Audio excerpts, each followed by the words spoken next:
We pray a lot. It's you know, when you watch the weather and you know it's coming, it's nothing else you can do but sit there and watch for it. And breaking right now, a dangerous combination: heavy rain and melting snow causing flooding around the region. This freeze-thaw is making potholes even worse, but there's a new way to report potholes in Indiana. And school leaders in Berrien County tell parents it's up to them whether to send their kids to class today as police investigate a potential threat against St. Joseph High School.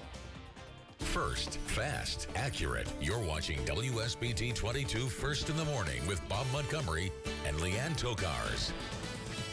But first, at 5 o'clock, we begin right away with the WSBT 22 weather alert. This is a live look at our storm tracker radar, and you can see rain covering most of our area. We have team coverage this morning. WSBT 22's Kristen Bean is monitoring flood-prone areas. Caroline Torrey is also here with help avoiding these potholes that are popping up around town, and right now likely underwater and camouflaged. But we need to start with meteorologist Carrie Peugeot this morning, because Carrie, this is far from over. Yeah, we are about halfway, so really we're just going to get worse with the flooding conditions during the course of today. I want to break down a couple of things for you this morning. We do have flood warnings. Notice this includes most of our area, but it definitely includes places like South Bend, Elkhart, LaGrange County, also Benton Harbor area. We're talking Berrien and Cass County. This flood warning is an aerial flood warning, which basically means we've had so much rain that you're going to see a lot of standing water, low-lying areas, areas where drains aren't working properly, not just the flood areas. Now, in addition to the heavy rain, we do have some flooding concerns. These are the flood warnings that are in effect along rivers. They look different because they kind of follow where those rivers are. We have a couple of spots that we're really watching, kind of the typical places that we watch when we get a lot of rain. One is Plymouth. See this flood warning? This is in effect. We are watching the river flooding in this area. This typically floods when we get a lot of rain. It was below flood stage last night. It's expected to cross over flood stage later on today, so that's a spot we will be watching. Also in Goshen area, so this is the Elkhart River between Dunlap and Goshen there. We do have a flood warning there as well. That is expected to rise above flood stage today as well, and it's all because we're still talking rain. So there are some river areas that we're concerned about, but there are also parking lots and streets that we're talking about because we're just adding more rain. This is the rain on the radar this morning, really heavy at times. In some cases, we're at about a ½ inch to an inch of rain per hour, and it's been pretty steady. Now, south of US 30, the rain hasn't been as heavy, but north of it, I do expect probably another 2 or 3 inches of rain during the day. The one nice part about today is we are talking 60, so this is not mixing with ice or snow. It is all just rain, but we're going to time out all these rain showers for you today, coming up in about 10 minutes. All right, Carrie, thank you very much. And we're getting breaking news just into our newsroom right now. More than a dozen roads in our area are closed because of flooding. WSBT 22's Kristen Bean joins us from one of those trouble spots in Cass County. And Kristen, police were actually called out to help 2 cars stuck in the waters there. Yeah, a driver called in and said he saw 2 cars behind him here on Union Road in Union, Michigan, that he suspected were going to be stuck. When firefighters got on scene here, they didn't find anything, so that is the good news. But I want to tell you what we found. We're driving north on Union Road off of 12, and this is what we found. We can't go any farther because of flowing water over the road. I'm going to kind of walk over here a little bit. This is, I can feel it with my boot, and if you look at my boot, you can see it's flowing pretty well. There's a creek over here to the west, and it's flowing across the road. I'm not sure if you guys can hear it. Can you hear how fast it's flowing? So this is kind of what we're seeing. Because that ground is still frozen, the water has nowhere to go. All this rain that we're getting causing problems. Cass County Road Department expected to close Union Road, so if you use that on your way to get to work up or down to Elkhart County or into Cass County, you're going to have to use a different way. Again, just like Bob and Leanne said, lots of roads in our area closed, too many to list on TV. Just use caution. Do not drive into any roads or onto any roads where you cannot tell how deep the water is. Even an inch or 2 of water could sweep your car away. Live here in Cass County, Michigan, I'm Kristen Bean, WSBT 22 News. All right, Kristen, thank you very much. We're also taking a look at some other trouble spots across the region this morning. Now, this is actually video from yesterday afternoon in Elkhart County. County roads 32 and 111 If you are driving, you are asked to slow down, and as Kristen mentioned, be very careful. Do not drive across that water, especially moving areas of water. Coming up at 5:30, we're going to continue to look at some of these trouble spots as we continue to monitor the heavy rain. And also right now, it's prime time for potholes. This morning, this winter freeze thaw is really making the existing potholes bigger, and they're hidden this morning. That's right. WSBT 22's Caroline Torrey continues our team coverage. She's live in South Bend now with some good news if you spotted some bad ones recently. Caroline, INDOT has just rolled out a new program. Bob and Leanne, that's right. It's called INDOT for You, and you can report problems by phone, online, email, or via their INDOT mobile app. And it's a good thing because INDOT has already gotten plenty of requests to patch some problem spots. As you can see, State Road 23 or Sample Street in front of the South Bend Police Station is littered with potholes. INDOT officials say there's no surprise there are a lot of cracks because it's at the end of its lifespan. So this stretch of road is due for resurfacing this spring.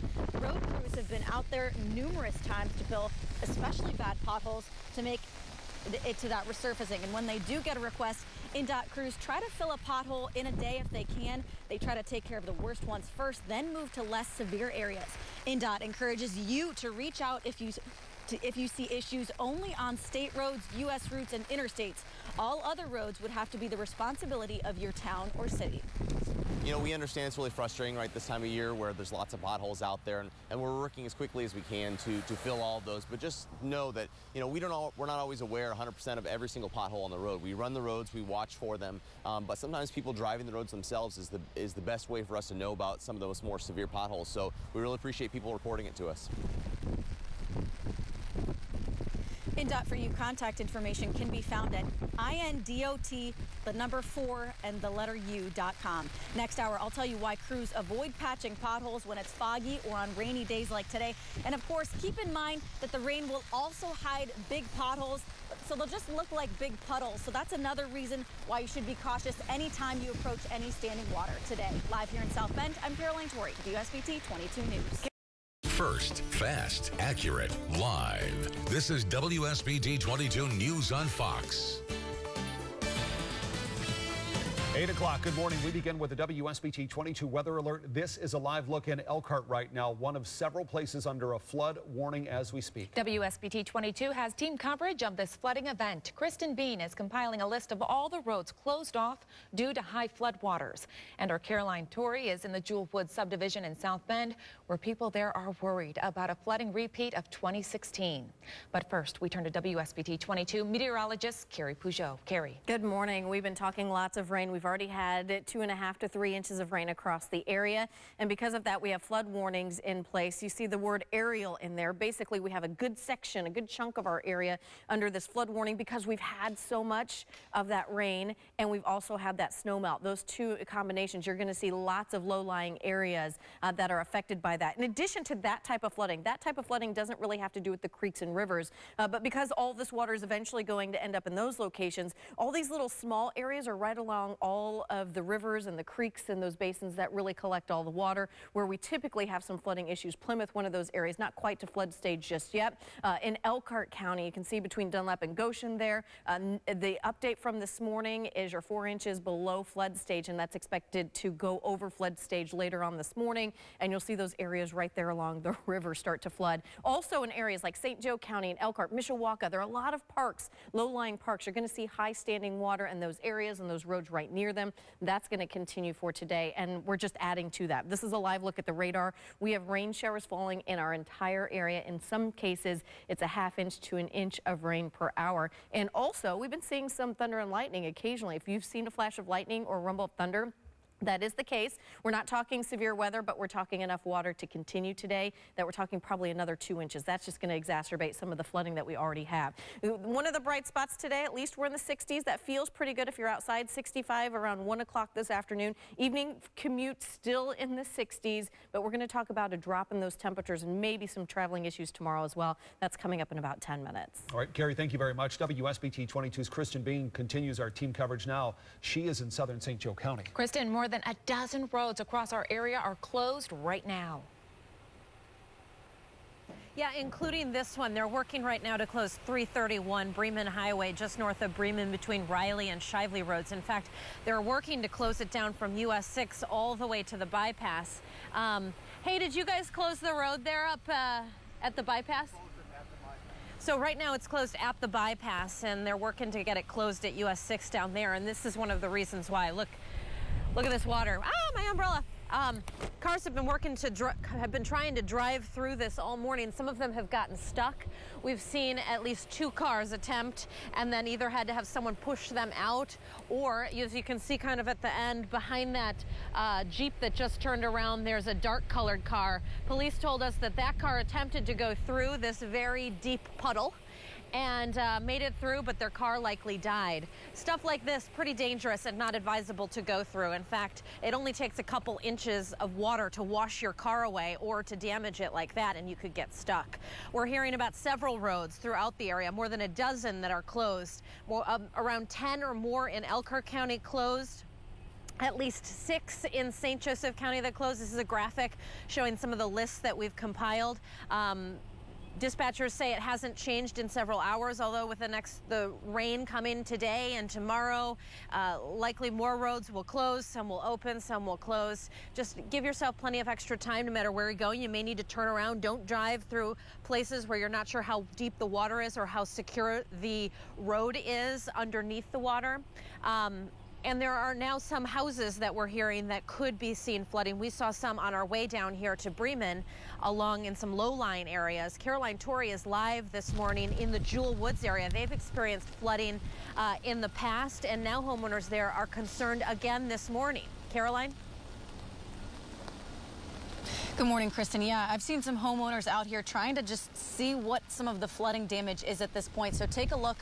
We were actually a half hour ago just at the other side of that intersection, and we've moved. So this whole area is seeing all of this water right here, and you see that car they ended up making their way through.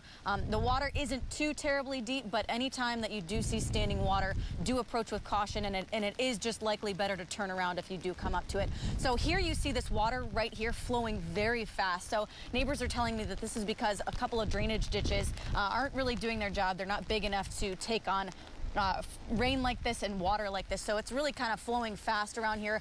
It's very saturated. I'm hearing residents have already had to try to start pumping their basement out of water, and there are also people who I've seen trying to put sandbags to prevent water from getting into their house. So they really are concerned here that this could turn into another kind of a 2016 flooding event. So we are continuing to talk to people here and kind of learn about what they're doing. And we're going to stick around here all morning long to bring you any updates about this flooding here in this neighborhood. Live here in South Bend, I'm Caroline Torrey, WSBT 22 News. First, fast, accurate. You're watching WSBT 22 News at midday. We start with a weather alert you need to be aware of this morning. Heavy rain, melting snow causing big problems across the area. There are dozens of roads flooded and closed. In fact, too many to even show on a map right now, as well as advisories in place. Some police and road departments are running out of signs because there are so many roads with high water. They're placing barricades in some cases, but not everyone is heeding the warning. And that is dangerous as well. We have team coverage of this flooding event. WSBT 22's Caitlin Connon is looking at some of the worst flooding along Boggo Creek. Jesse Schultz is covering the Yellow River, rising as we speak in Marshall County. First Alert meteorologist Abby Wempler, though, is tracking these storms. And Abby, we're already in record territory. We are. We have already broken records. You can see with just these numbers behind me, we're looking at anywhere from 2 to 3 1/4 inches of rain that has fallen. But you got to realize on top of it, we have melting snow, which is still more water. So some of the totals we've had since about 9:30, 11 through 11 o'clock this morning, 3 1/4 of an inch of rain fallen in Elkhart, about 3 2/10 of an inch in Stark. Just under 2.5 inches in Plymouth, for example, and we are not done. So not only do we have that much rain, we have melting snow, and look at this heavy rain. So where we're seeing some lesser amounts, now we're seeing the heavier rain falling south. So stretching, of course, through portions of Kosciuszko, Fulton, Pulaski counties, the yellows you're seeing there. Even as we make our way into our very far southern counties, I mean, we are getting very impressive rainfall totals around Rochester, Winnemac as well. We make our way a little bit farther north and east, LaGrange. You have seen decent totals as well. We also are just seeing pockets of rain making its way through Cass County into St. Joseph County, even around the South Bend area. But some of our northern counties, you are getting a break right now. So there is some good news there. I just need to widen this view for you, though. This is my next concern. This is the actual cold front. You can see that wintry mix on the back side of it where temperatures are getting colder. Embedded with this, thunderstorms, meaning heavy rain as well. So we are not done yet. Of course, this flood warning remains in effect, at least for the foreseeable future, as we are expecting those river levels to continue to rise. On top of all of that, we have rain. We have still a little bit of melting snow and record highs to talk about. So what are we expecting before all of this is done? Another 1 to 3 inches of rain on top of those numbers I already showed you. The flooding remains a concern. And of course, we're going to keep an eye on those temperatures as well. So we have broken record after record today for February. We're going to talk much more about how much more rain we're expecting on the backside of this, and also that possibility of a wintry mix later tonight, coming up in minutes. All right, Abby, thank you very much. Take a look at this video from the Elkhart County Sheriff's Department, posted on Facebook. Emergency crews at that, and a farmer worked to rescue a couple of people stuck in that Jeep. You see it on the side of the road. This was just before 9 this morning. County Roads 3 and 26 near the bypass and State Road 19. The sign says it all. Watch for high water. If you look, there is a second car in the water just beyond that Jeep. You can see it there, kind of middle of the screen. Elkhart County has run out of closed signs for closed roads and high water signs because so many roads have floodwaters. We continue our team coverage right now with WSBT 22's Caitlin Connon. She's live at Creekwood Terrace in Elkhart County. And Caitlin, Boggle Creek typically runs behind this neighborhood. Yes, but today Boggo Creek is running through this neighborhood. Neighborhoods who live on this street say they watched this water rise up around their homes in a matter of hours. The Elkhart County Emergency Management Team wanted to evacuate 12 homes on this street, but 2 families actually chose to stay. Many of the others were rescued in boats. First responders pulled those boats through hip-high water. I spoke to one woman who has been awake since 3:30. She didn't want to show her face, but she says she left her house at 6 this morning with a foot of water in the basement. It's just disbelief. I'm sad. I just know it's going to be a lot of work, and that's fine, but it's just disbelief. I'm glad that we're all out, and that's awesome, but it's going to be a lot of work to get him back to a safe home. I'm working with the Red Cross to see how their rescue efforts are going. A representative there said volunteers didn't need to open a shelter for the people that live on this street because they all opted to stay with family instead. But as soon as I have an update from staff with the Red Cross, I will update you on air and online. All right, Caitlin, thanks very much. Let's move our team coverage now to Marshall County, where WSBT 22's Jesse Schultz is live in Plymouth. And Jesse, you're standing in a spot known for its flooding problems. Yeah, that's right, Bob. I'm in River Park, and it's appropriately named because we are on Yellow River right now. I want you to take a look right over here, and you can see that this area is prone to flooding. The water is moving pretty fast, and it's continuing to rise. The latest measurement was about 11.5 feet, but flood level is 13, so it's expected to crest at some point today with this continued rainfall. Now, I just got off the phone with Plymouth Mayor Mark Center. He says over the last 10 years, the city bought about 16 houses along this area because it's so used to flooding. He says he has his crews on standby, and he also left a message with the superintendent of Plymouth Schools just in case they need to close tomorrow due to road closures and conditions because of flooding. Now, a lot of people here are bracing for this anticipated rainfall that you see here right now, and I'm getting ready to talk to them. You'll hear from them a little later on WSBT 22 News, but for now, I'm live in Plymouth, and Jesse Schultz, WSBT 22 News. Jesse, thank you very much. And this is what the people in the Jewel Woods neighborhood are dealing with right now. That's the area just south of South Bend that had historic flooding back in 2016. Yards, streets, even basements with water in them right now. The water was about half a foot deep in some areas a couple of hours ago. People living there say the drainage ditches are not able to keep up. Some have already started pumping water out of their basements. Others are placing sandbags in the hopes of keeping the water out of their homes. Southwest Michigan also seeing the flooding this morning. This is what it looked like earlier today in Cass County. Near Union, the water was flowing literally across the road there. You can see the moving water. In fact, the water was rushing across several roads. Remember, if you see water across a roadway, turn around. It doesn't take much at all to sweep your car away. The good news, we don't have any reports of any injuries. Stay with WSBT 22, both on the air and online. We have the latest on the snow melt and record rainfall. You can get alerts and the latest information anytime through our WSBT 22 weather app. They will include road closures. You can find where you can get sandbags. This is all a free download from the Apple App Store and from Google Play. First, fast, accurate with Jennifer Copeland and Todd Connor. You're watching WSBT 22 News at 5. Weather alert right now at 5. Dangerous flooding can be seen throughout our area. Here's a live look from Bago Creek. Several people here have been forced to evacuate their homes. And here's a live look in Plymouth. River Park is known for flooding problems, and today is no different. The high water is an issue many of you have seen all day long. This is video of Bremen Highway in St. Joseph County. Many roads throughout the area are closed right now. You can find that complete list on our website. And more rain is in store for many of us. We have live team coverage from every corner of the area. And we will check in with our reporters in just a moment. But first, WSBT 22 has our team of meteorologists working to keep you safe with what's happening right here where you live. Here's meteorologist Abby Wepler. Yes, and Todd, Jennifer, unfortunately, what's happening now is hours more of steady rain, even heavy at times. So as we continue to look out west, I mean, this rain takes us into portions of Illinois and then stretches even farther south and west. So for us here at home, the evening commute, not much has changed other than we're adding more water to the roads. A nice little line of heavy rain stretching from Berrien County all the way through southern LaPorte County as well. We'll zoom into some of our southern counties. Eastern Kosciuszko County, a little bit of a break for you. It's not going to last long, but you know what?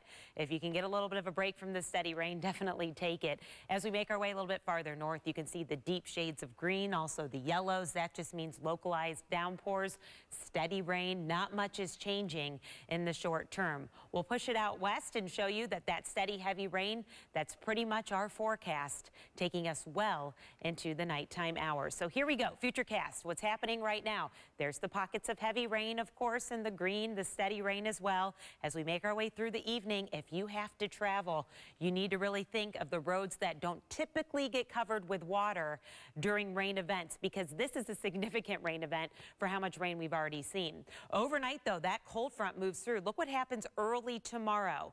A little bit of a mix for your morning commute. So what are we expecting? Well, that steady rain is going to put another 1 to 2 inches of rain on the ground. The flooding is going to get worse, and by tomorrow morning, we wake up to a mix. So if we add another 1 to 2, well, we've already seen very impressive rainfall, and with much more on what we have seen and the records we have already broken today, here's Matt. Yeah, let's take a look at the past, well, couple of days. So we'll start this from last night when the rain started here. It obviously has been significant, Abby, and that's going to continue, unfortunately, at least for the next probably 12 hours or so. Estimated rainfall, this is radar estimates, and we put the numbers on top of the radar colors you see there. Easily 4 to 5 inches for most of northern Indiana, stretching into parts of southern Michigan, especially right around US 12. 2 to 4 and a good chunk of Berrien County, but 5 inches plus near North Judson in western parts of Stark County, also over towards Newton and Jasper County, southern parts of Porter County as well. Let's give you a quick update as to how much rain we've seen here. So officially, this is just today, all right, since midnight, officially just shy of 2 1/4 inches of rain. The old record for this date was 1.64, blew that out of the water. And then February precip, 5.60 inches of precipitation. The old record, you can see there, was much less, set back in the mid-1970s. And one more record I don't have listed here is the wettest day ever in February was set back in 1968 with 1.95 inches of rain. Obviously, we have beaten that today. Our concern is clearly road conditions as water continues to pond your homes, as many of basements are flooding. But the focus after this ends later tonight will be on rivers, and that is a serious threat as we head towards not just tomorrow, but really Thursday and Friday as well. Abby will have much more on that coming up in just a few short minutes. Matt, Abby, thank you. Nearly a dozen families won't be sleeping at home tonight. WSBT 22's Caitlin Connon is live near Bago Creek in Elkhart County. And Caitlin, people in several homes in this neighborhood evacuated. Todd, it's not hard to see why. Neighbors say they watched this water rise several feet in just a few hours. Emergency management crews told them it would be safer if they went somewhere else. Crews used boats to bring people back to dry land, but at least 2 families decided to stay where they were. I spoke to the Red Cross this morning. Staff there said for those who did leave, shelters would not be necessary. Those neighbors decided to stay with family. But for Erin Milliken, it was hard to walk away. It's just disbelief. I'm sad. I just know it's going to be a lot of work, and that's fine, but it's just disbelief. I'm glad that we're all out, and that's awesome, but it's going to be a lot of work to get him back to a safe home. Milliken says she and her family are new to this street. They never expected Bago Creek to flood quite the way it did today, but others here in this area say they weren't quite so surprised. Hear how they're drying out next at 6. Live in Elkhart County, Caitlin Connon, WSBT 22 News. Those who needed help to get out of their homes this morning relied on first responders from several different departments. Those rescuers helped both people and pets from their homes ahead of the rising floodwaters. Both Bago and Elkhart fire departments launched rescue boats to help people from Creekwood Terrace homes. Elkhart County Emergency Management and the Red Cross helped coordinate rescue efforts. Homeowners said the flooding was the worst they had seen since 2008. Our coverage of today's flooding with a live look at the Jewel Woods subdivision in St. Joseph County. This was one of the hardest hit areas nearly 2 years ago when we received that historic rainfall. Some of the homes still are abandoned, and other homeowners have invested quite a lot of money repairing their homes. Today, people waded through high water, watching in concern as water continues to rise and surround their homes. Troy Gann moved to the area 2 years ago and says it took months after that historic flood to get his family's life back to normal. This is the 5th time that this has happened. One of them was the big flood. You've got 8-foot culverts feeding into 4-foot culverts. It doesn't take a rocket scientist to realize that it's not, that water is going to plug up this water. WSBT 22's Veronica Ortega will have much more from officials and neighbors coming up tonight at 6. And if you need a sandbag or two for high water, take a look at your screen. Here is a list of several locations where you can get the bags right now. In St. Joseph County, you can head to the South Bend or Mishawaka Street Department. You can also find them at the Clay Fire Department. In Elkhart County, you can get them at the Elkhart Street Department and the County Highway Garage. These are just some of the locations. You can find a complete list on our website, WSBT.com. Also on our website, very important information on your evening commute. There are countless roads that are closed right now. We've put a list together and we'll continue to update it as new information comes in. Our First Alert weather team coverage is just getting started at 5:30. WSBT 22's Jesse Schultz will join us live from Marshall County, and Abby will have another update on your forecast in about 7 minutes.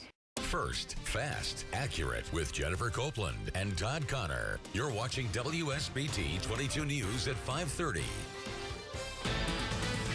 A weather alert now at 5:30. This is a live look from Mishawaka right there, one of the several places under a flood warning right now. WSBT 22's live team coverage continues in Marshall County in just a moment. But first, we turn to WSBT 22 Chief Meteorologist Matt Rudkin. Hey there, Jen and Todd. Yeah, this is a pretty significant event. This is an intense amount of moisture, especially for February. Almost unheard of to see this much water. I'll talk about that in just a second. This is luckily the last round of rain, but it's going to last hours, and it's got quite the punch to it as well. Our local storm tracker radar here, you can see it moving basically southwest and northeast. I'll stop it here so we can get a better idea. This is between Elkhart and Mishawaka, an incredible amount of rain, easily 2 to 3 inches an hour here. See where the dark reds are? Haven't had any reports of lightning, but that is extremely heavy rain. Down towards Plymouth, pretty close to Bremen and Napanee. This is all pushing over to the east. Everybody's seeing rain. It's just some of you are seeing a little bit more moderate or heavy than others. Estimated rainfall so far in the past 24 hours, 4 to 5 inches of rain. The little orange dots you see here are 5 inches plus. To put that into perspective, now it's two different physics here, but I think this will help at least send the message as to why we're concerned with flooding. If this was snow, it'd be 50 to 60 inches area wide. Our normal all winter long is about 65 inches of snow. We're seeing almost all of our winter precipitation in 36 hours. That's why we're seeing the standing water. The soil is frozen, can't go anywhere. And that's why I'm really concerned about river levels, not just now, but tomorrow and Thursday. They're going to rise significantly. Everything runs off into the rivers because the ground can't absorb it. We're going to talk about that. We'll show you which rivers have the most significant chance of reaching or breaching their banks. And there's some dry weather to tell you about as well. I'll have your forecast in just a bit. All right, as Matt said, the rain is causing widespread issues throughout our viewing area. The northern part of Marshall County has many road closures and high water warnings. Right now, Plymouth isn't dealing with many of those, but people there are bracing themselves for what's to come. WSBT 22's Jesse Schultz is live in Plymouth. And Jesse, you are at an area known for flooding. Yeah, I'm standing on the bridge that's crossing the Yellow River, and take a look at this water. It's continuing to rise. I'm told by the time it reaches its crest on Thursday, it will reach nearly record-breaking flood levels. But the people I spoke to here in Plymouth say they're used to it. Mary Hanthorne and her granddaughter Raylan are enjoying nature's work while they can. In a few days, the Yellow River could crest at a near 16 feet. It's got a lot more to go, I'm sure. Hanthorne says she remembers when this area of River Park used to be houses. The river kind of took them over the years. Plymouth Mayor Mark Center says it was a problem area for years for many people. There was 11 houses in here, and thanks to FEMA, and took us several years, but we bought all 11 of them. It's now turned into the park we know today, and the last time there was a major flood here was in 2009. We're hopefully prepared, but you just never know. I've already talked to NIPSCO, and I've already talked to the Plymouth School Corporation, and we're prepared to do anything that we need to do. But the people I spoke to seemed used to it. It actually floods a lot in Plymouth, like everywhere. If it rains really hard, a lot of like our main streets flood. It's actually been so bad before I was in a kayak kayaking down the road. And as the water continues to rise and the rain keeps coming down, Mayor Center says they're bracing themselves for what's to come. Hoping this would never happen again, but here we are. And the city of Plymouth is prepared for the worst. To put things into perspective, the record-breaking flood level in this Yellow River was 17 feet. By the time it crests on Thursday, it's expected to be about 16 feet. So we are very close to that record-breaking flood level. Mayor Center says that the city will be providing sandbags at the Hoffman Auto Parks parking lot. And all you have to do is bring your own shovel. That will happen tomorrow. But for now, I'm live in Plymouth. Jesse Schultz, WSBT 22 News. First, fast, accurate with Jennifer Copeland and Todd Connor. You're watching WSBT 22 News at 6. No one has been spared. Heavy rain and melting snow are causing problems across the area. From flooded basements to streets, parts of some roads are even being washed away from the water. There are too many road closures and travel advisories for us to list. Also, several schools have announced that they have delays for tomorrow. We have team coverage. Caitlin Connon has been talking to those along Bago Creek. Jesse Schultz is watching issues around the Yellow River. And Veronica Ortega tells us about the problems south of South Bend. But we start with Chief Meteorologist Matt Rudkin. And Matt, a few short breaks, but the rain isn't done yet. No, there's a whole lot more coming. The good news is this is it, but look how expansive this area of precipitation is. Let's zoom in on our local storm tracker radar here. I'll stop this and we'll move into county by county here. We'll start here in parts of Michigan and Elkhart. Notice there's a lot of rain. Millersburg, down towards Goshen, over towards Middlebury and Shipshewana. Extremely heavy rain for you. Our southern counties, you've seen a lot and you're continuing to add to that. Warsaw, there's very heavy rain just to your west, near the CCAC by Atwood. This is all coming right towards Warsaw and over towards Leesburg, Syracuse, and North Webster. Plymouth, Knox, heavy rain for you. Rochester and Winnemac, areas in between the communities. Everybody's seeing moderate to heavy, steady rain here. How much rain has fallen in the past 24 hours? Easily 4 to 5 inches of precipitation. Some of you picking up more than 5 inches. We're going to add another 1 to 2 inches through the evening and overnight hours tonight and into your morning tomorrow. To try to put this into perspective here, this is a significant event. Notice it continues through the evening and eventually goes down to just a slight chance by the morning. So that's the good news. But this was a very, very significant event. If this were snow, we'd be talking 50 to 60 inches of snow. Now, two different physics here between cold air and warm air. But I want to try to reiterate how significant this is, shattering records all over the place. Our normal winter season is about 65 inches of snow. So we have almost all of our winter precipitation in 36 hours. That's why we're seeing significant problems. And unfortunately, because the ground is so frozen, it's going to get worse. The rivers are going to rise Wednesday and into Thursday, potentially record levels. We'll talk about that county by county coming up here in just a few minutes. Matt, thank you. People living along Bago Creek may need to find another place to sleep tonight. We continue our team coverage there with WSBT 22's Caitlin Connon. And Caitlin, that creek really flooded.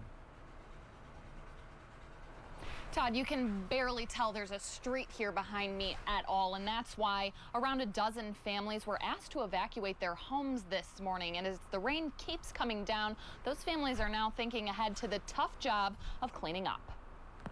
It was a foot deep at 6 a.m. when we left in our basement. I can only imagine how high it is now. Erin Milliken says she's in shock. We are kind of like the newbies on the block. We knew it was an issue, but we've never experienced it. I just can't believe it. I just cannot believe it, how quick it happened. To make matters worse, we were told we didn't need flood insurance. It wasn't necessary. It hadn't flooded in since '97. Milliken says this may be her first rodeo, but it's not her neighbors. We met a few people today who were pretty unfazed by this deep water, like Tad Warner. Third week that we actually moved in here, we flooded about 2 feet. In the 40 years since then, Warner's house has flooded a couple times. He's made some preparations. There was some cedar down there and decided that since the cedar didn't stain being underwater, that we would redo the entire lower level with rough sawn cedar. He also built a 3.5-foot retaining wall. It would work a lot better if it was like 4.5 foot tall. Milliken has a retaining wall too. It wasn't high enough. She says she'll probably have to gut the basement. I just know it's going to be a lot of work, and that's fine, but it's just disbelief. I'm glad that we're all out, and that's awesome, but it's going to be a lot of work to get him back to a safe home. Warner says he's just going with the flow. Damn. See, this is why I don't come down here. Well, there's really nothing you can do about it. It's kind of a trade-off, the beauty for the danger. I did speak to the Red Cross today, which provides shelter after emergencies like this. Volunteers say they actually won't be setting up a shelter for families on this block. They've all opted to stay with family members of their own. Live in Elkhart County, Caitlin Connon, WSBT 22 News. What a mess. First responders have been busy in the Bago Creek area. They have helped people and pets from their homes ahead of the rising floodwaters. Both Bago and Elkhart fire departments launched rescue boats to help people in Creekwood Terrace. Elkhart County Emergency Management and the Red Cross helped coordinate rescue efforts. The Bago Fire Department initially responded to a flooding call there just after 7 this morning.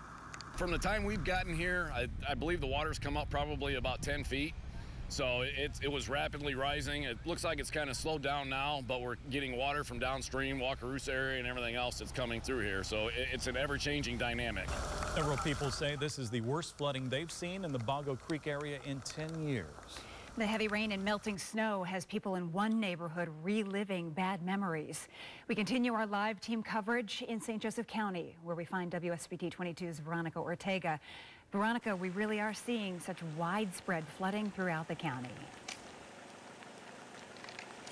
Jennifer, the emergency management director tells me there's a lot of pressure coming from the St. Joseph River, which he says is above flood stage levels right now. He says that's causing problems for the entire watershed system, and the Jewel Woods subdivision is just one of the areas experiencing flooding.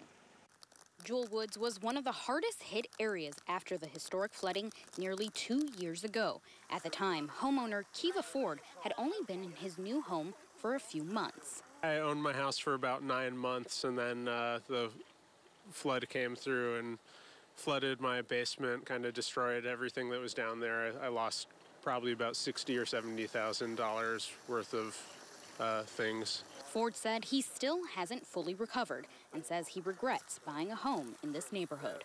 I'm concerned, for the longevity of this neighborhood. I don't really understand why this keeps happening here. Emergency management officials say there's a lot of contributing factors and no clear answer as to why this keeps happening. Did I expect it? Not quite to this magnitude, but the ground is frozen. So there's absolutely no absorption anywhere. So when the rain hits the ground, it's moving and it's going to take the path of least resistance. After having to completely gut his basement, Ford says he's done a lot to prepare and just hopes history doesn't repeat itself. And next time he buys a house, it will be on a steep hill. I guess you make a gamble buying a house, and I just I checked to see if this was in a flood zone. It's not considered a flood zone, so never thought about it. County officials say that they are in defensive mode right now. They can't pump water because there's nowhere for the water to go. So any fix would only be temporary. They are encouraging residents in the Jewelwood subdivision to fill up on sandbags to protect their homes because more rain is on the way. And live in St. Joseph County, Veronica Ortega, WSBT 22 News. First, fast, accurate.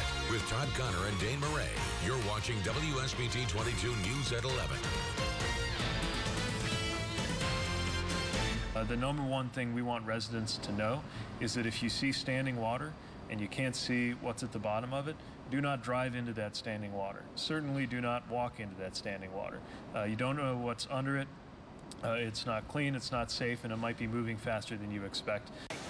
A warning tonight from South Bend Mayor Pete Buttigieg. Right now, several roads are closed across the city, many of those by the St. Joseph River, which is close to a record level. And it's not just South Bend. You can see much of our viewing area has been dealing with widespread flooding all throughout the day. WSBT 22 has team coverage as we continue to deal with those rising waters. Our Heather Black is live in South Bend tonight. She'll have more details from the mayor in just minutes. But first, let's get right over to Chief Meteorologist Matt Rudkin. So Matt, the rain, well, it's not done yet. No, we got one more round to go through until it is done. And this system has just been an incredible record-breaking system, just blowing out records for February. We'll touch base on that in just a bit. Storm tracker radar showing the rain up in Michigan. It's raining as well in northern Indiana, LaGrange County, Elkhart, Kosciuszko County. A little bit of a break for you, but more heavy rains coming. It's in Marshall, Stark, Pulaski, Fulton, LaPorte, and Porter counties. A wider view shows you it's this big mass here. We've got several more hours of heavy rain to go before maybe a little sleet and snow ends it by tomorrow morning. See this? This nothingness, clouds? That's our weather for tomorrow, which will allow the water to slowly recede.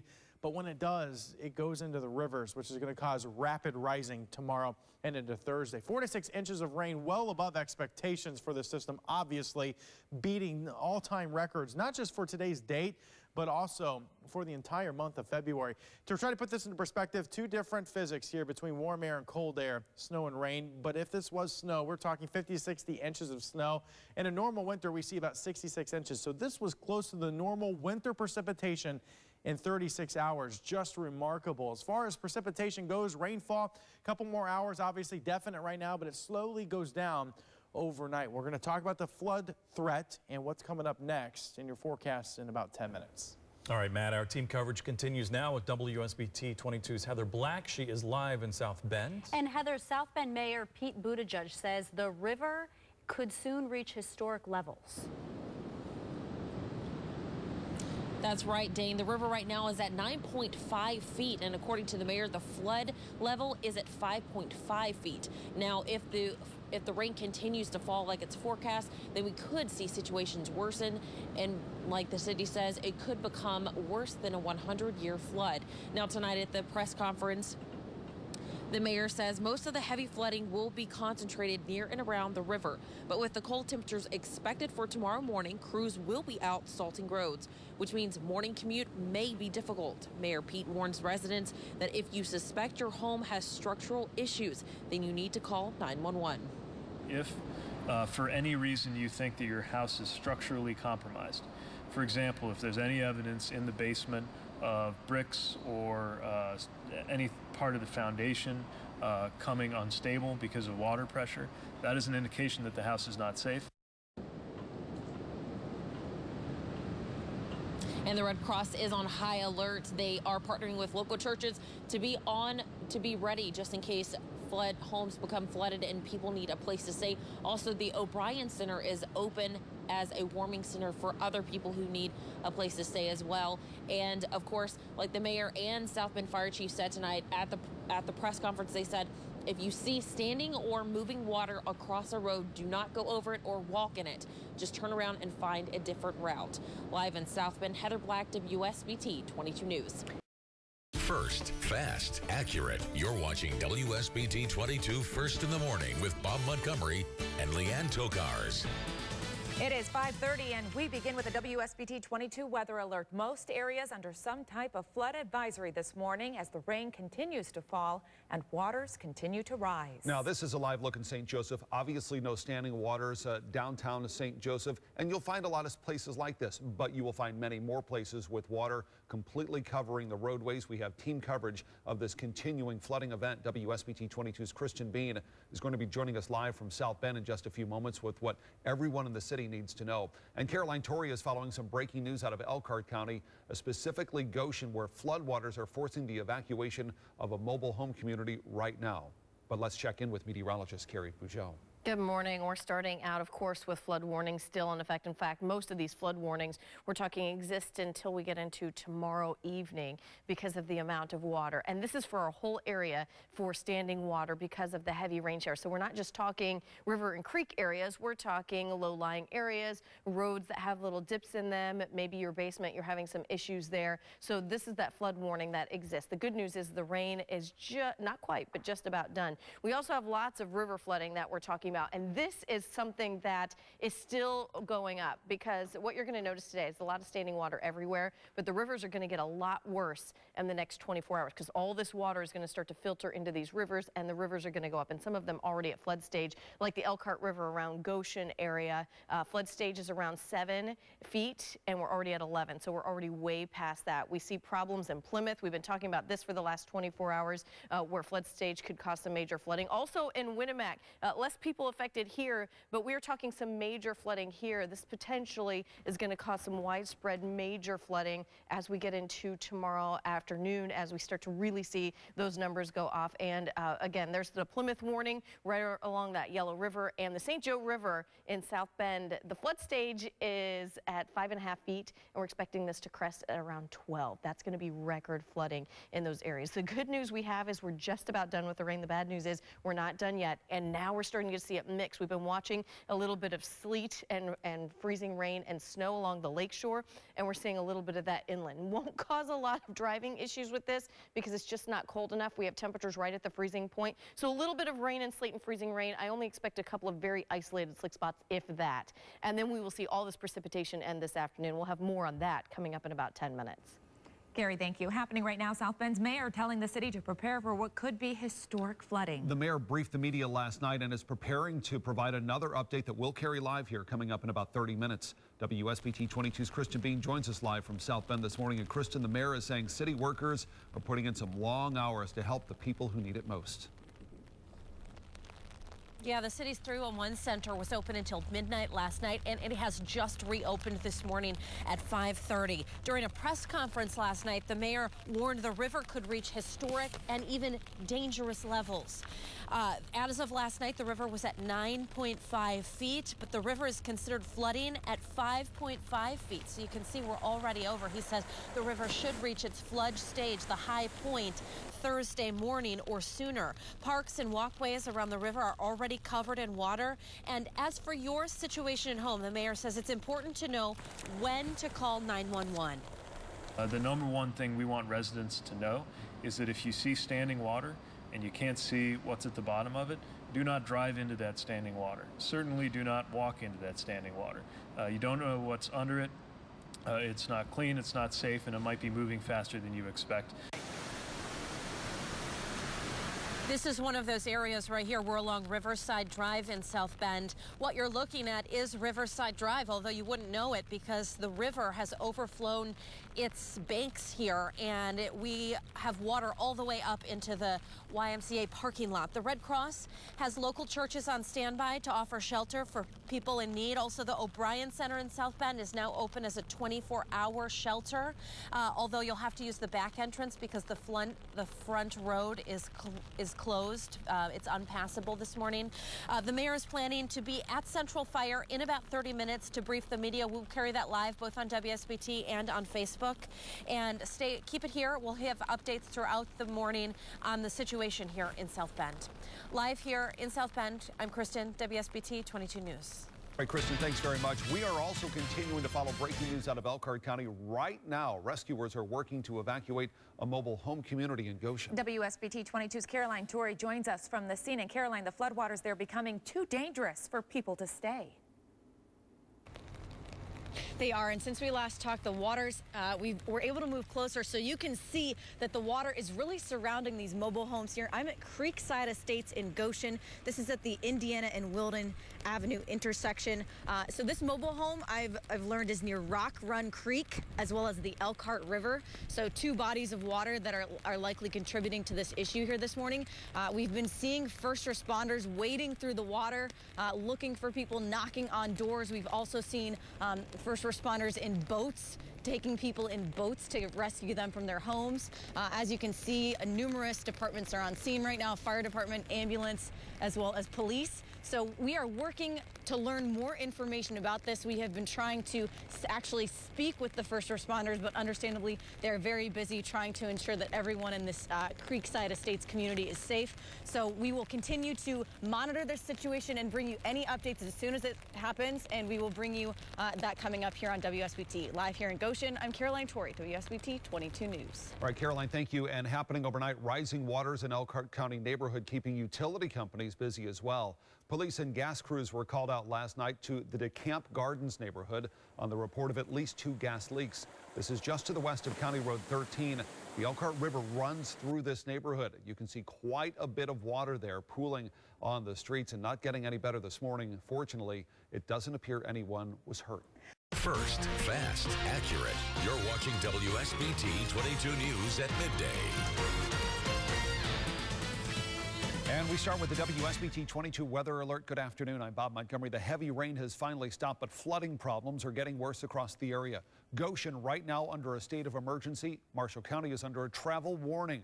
Dozens of schools canceled for the day today. Roads closed. In some cases, these roads have washed out. Our WSBT 22 First Alert weather team is covering the region right now.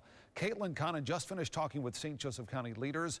Jesse Schultz checking on the road conditions in Marshall County, and we have travel warnings in place there. Now, Caroline Torrey has an update on early morning evacuations in Elkhart County as other evacuations are happening right now. We need to start, however, with meteorologist Abby Wempler. Abby. Yes, well, at least the good news is this rainmaker is out of here. However, look at the mess it has left behind. This orange you're seeing right here, about 5 to 6 inches of rain fell during this event. Where you're seeing some isolated red, like southern LaPorte, also portions of Stark County, you saw 6+ inches of rain. The yellow, that's about 4 to 5 inches of rain, and then the green, 2 to 4 as you make your way farther east. So yes, this definitely is responsible for causing a lot of problems. But here it is, that rain off to our south and east. So I know a lot of you just want to kind of breathe that sigh of relief as we are getting a little bit of a break from the falling rain.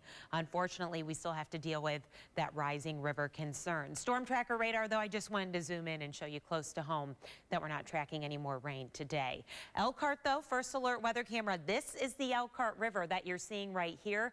Already at record flood stage. It is not projected to crest until tomorrow, and it's already at record stages, causing a lot of problems there. So we're going to continue to watch these rivers rise, although the system has actually made its way out of here. 30 in South Bend, 32 Warsaw, also Elkhart, 32 Dowagiac, 31 in Plymouth. So that warm air from yesterday that held all of this water, that's gone too. 32 Bristol, 33 Shipshewana, 32 New Carlisle, and 30 in LaPorte. So big picture, what are we looking at? Well, we're getting a break from the rain. The flooding will worsen, and the majority of our major rivers around our area will crest overnight tonight and throughout the day tomorrow. Most at record levels. We're going to talk much more about those rivers and also when rain returns. It's not too far away. I know not the best news, but we need to talk about the next round coming up in minutes. All right, Abby, thank you very much. Well, the first round of heavy rain has stopped, but a lot of roads are still underwater and many homes are threatened. St. Joseph County leaders have been meeting this morning discussing the county's response. WSBT 22's Caitlin Connon is live near the flooded St. Joseph River on Northside Boulevard. Caitlin. Bob, County Commissioner Andy Castelny tells me we are not out of the woods yet. Like you mentioned, I'm on Northside Boulevard. This used to be the YMCA parking lot in this area. As you can see, there is a car just down the street here, completely submerged. The St. Joseph River is expected to continue rising. County leaders say that those levels could rise through tomorrow. And with all this water on the roads, the county is under a yellow travel advisory, essential travel only. And there aren't going to be barricades or cones on every road. No. You know, the worst of the worst are barricaded. There are still roads that don't have barricades or cones to warn anyone. So you're still going to have to be very careful. That's why we're saying please slow down. You know, pay attention to your surroundings and the roadways. I'm going to try and catch up with some homeowners now to see how they're impacted by all of this flooding and how they're trying to clean up now. I'll tell you what I find out later tonight. Live in St. Joseph County, Caitlin Connon, WSBT 22 News. Caitlin, thank you. Of course, travel is an essential issue right now, and roads are closed in many cases by the hundreds around the region. Some departments say they've run out of street signs and barricades. Now, this is a map of the current closures just within the city of South Bend. You see those closures highlighted in red. You can find this map on the city's website. Now, South Bend City officials report no water rescues overnight, but the city does expect things to get worse as the river rises. Mayor Pete Buttigieg asked people to be aware of what's around them. If you're anywhere near the river, keep an eye on your basement. Again, the biggest things to look out for is any sign that anything's moving. That could be an indication. For example, if you see cinder blocks or bricks that are moving or falling, that could be an indication of a structural compromise. If you think your house might be compromised structurally, call 911. If you see water in your basement getting close to anything electric, stay away from that. City street crews continue putting up these road closed signs and high water signs. They're also trying to clean out catch basins and fill whatever potholes possible. Our team coverage continues now in Marshall County under a travel warning as we speak, meaning you could be ticketed if you're out driving depending upon the situation. WSBT 22's Jesse Schultz is live in Bremen. And Jesse, the road you're on actually has been collapsing from all of the water. Yeah, that's right, Bob. I'm here on State Road 331 between 10B and 9B. And I want you to look at this. Look at all this water that I'm standing in. It's really deep. But this really isn't the problem. It's that the water has nowhere to go. So it's actually using the culvert underneath this road to drain itself, but it's making it hollow. So crews are worried that if you are driving on this road, it will collapse. That's why it's closed off. And they're hoping that they're going to get a hold of all of the roads. They say there's many like this throughout Marshall County, but they can't be at all of them. So you have to pay attention to those barriers and the road closed signs. I'm going to be in Marshall County throughout the day, updating you on these conditions, and I'll try to do it on air and online. But for now, I'm live in Marshall County. Jesse Schultz, WSBT 22 News. All right, Jesse, thanks very much. That's a good point. INDOT said this morning they've run out of barriers and signs. So if you see a road doesn't have a barrier, if it has standing water, it's still best to turn around and go the other way. Now, happening right now in Elkhart, first responders are evacuating people in flooded areas. There was a mobile home park in Goshen earlier today under evacuation as the floodwaters were rising there. First responders remain on the scene in Goshen and are right now in Elkhart. WSBT 22's Caroline Torrey was at the first evacuation earlier today at Creekside Estates. She joins us now live from the live desk. Caroline, some of these people needed to be rescued by boat. Bob, that's because the floodwaters were quickly rising. First responders told us that the water had risen a foot or two in just the first couple of hours after arriving. Rock Run Creek is very close to Creekside Estates. Its overflow nearby is why homes toward the back of the mobile home park are being the worst hit right now. Responders waded through the water in the dark to get to houses, knocking on doors to get people out. Some were able to leave with no assistance, but 9 people had to be rescued by raft. A few opting to stay in their homes, though responders aren't advising this. Homeowners say they heard loud sirens waking them up to evacuate around 2 in the morning. I guess they was going through here telling people to evacuate. And I was planning on staying there till they come up, told they wanted everybody out. But it's the worst it's been in a long time. Evacuees were transported to the First Baptist Church in Goshen. That's where they're meeting with Red Cross volunteers. Emergency crews in Elkhart also had to help rescue a few people and pets overnight, and those rescues are continuing right now. And there have also been evacuations in the Berrien Springs area, at Shamrock Park and River Spring Estates. At the live desk, I'm Caroline Torrey, WSBT 22 News. First, fast, accurate with Jennifer Copeland and Todd Connor. You're watching WSBT 22 News at 5. We in South Bend and in coordination with the county are declaring a local disaster emergency. We're also issuing a travel advisory. What that means is that in the areas that the city has closed off, anybody who disregards a barrier and tries to drive on a closed street will be ticketed. Just 30 minutes ago, South Bend Mayor Pete Buttigieg issuing a travel advisory, and this is why. This is a live look from the St. Joseph River in South Bend. Many people near here are already dealing with a lot of flooding, and the river is continuing to rise. The St. Joseph River in South Bend and Niles breaking records. Rising rivers and flooding leading to dangerous roads throughout our entire viewing area. Just take a look at this video. This comes to us from Goshen. You can see cars nearly completely underwater in the Kroger parking lot. The store closed until further notice. Right now, Goshen also under a state of emergency. And check out this video from Marshall County. This road actually collapsing from all of the water on top of it. A travel warning in effect right now for drivers in Marshall County. And we are not out of the clear. WSBT 22 has team coverage from water rescues to closed roads and what you can do right now to protect your home. We have everything you need to know to keep you safe. Our WSBT 22 First Alert weather team is tracking the rivers as they crest. We will be checking in with everyone throughout the newscasts. And this is a live look from Elkhart. A state of emergency has been declared for the city and the county.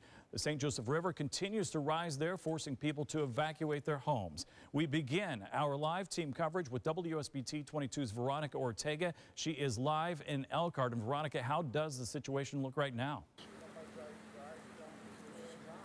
Todd, I'm near 6th and Moody Streets in the city of Elkhart, just west of downtown. If you take a look behind me, you can see that the road has almost completely disappeared under more than a foot of water. Now, first responders had to act quickly to evacuate people from their homes. Some didn't want to leave their property, but officials urged them to leave because utilities would soon be cut off. Firefighters used boats and even an armored vehicle to get through the water. In just this neighborhood alone, more than 20 people, including their pets, were taken to safety. Some people did choose to stay and wait there and you know, wait it out and see what happens. And I have a feeling that here in the next few hours we'll be back to help them get out of there. You know, it's their property and we certainly understand that. But the big thing is safety. You know, we want to make sure that people are out of there safe. According to a spokesperson with Indiana Michigan Power, several hundred people are currently without power in Elkhart. No word yet on when the power will be restored. In total, about 40 people are now in shelters. Coming up at 6, you'll hear from some of those people who were forced to leave their homes because of flooding.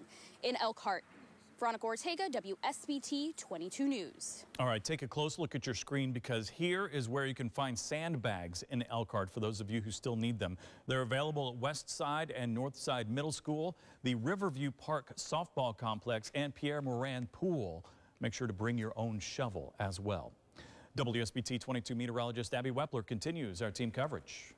That's right. And, you know, you saw Veronica out there. I mean, a lot of water on the ground. The good news, though, no water falling from the sky. This system that has broken records from river levels to how much rain we've received has now pushed away to our south and east. So here at home, we're getting a little bit of a break. Storm Tracker radar is actually trying to pick up on some flurries, but I don't really expect that to impact your evening in the least. Futurecast. So here it is. Heading out this evening, we have no issues. Notice a few flurries are possible overnight and then early tomorrow, mainly in our southern counties. But as we get into late tomorrow night and the first half of Friday, we don't have good news for you as we're going to add more rain to this forecast. But in the short term, what are we seeing with those rivers?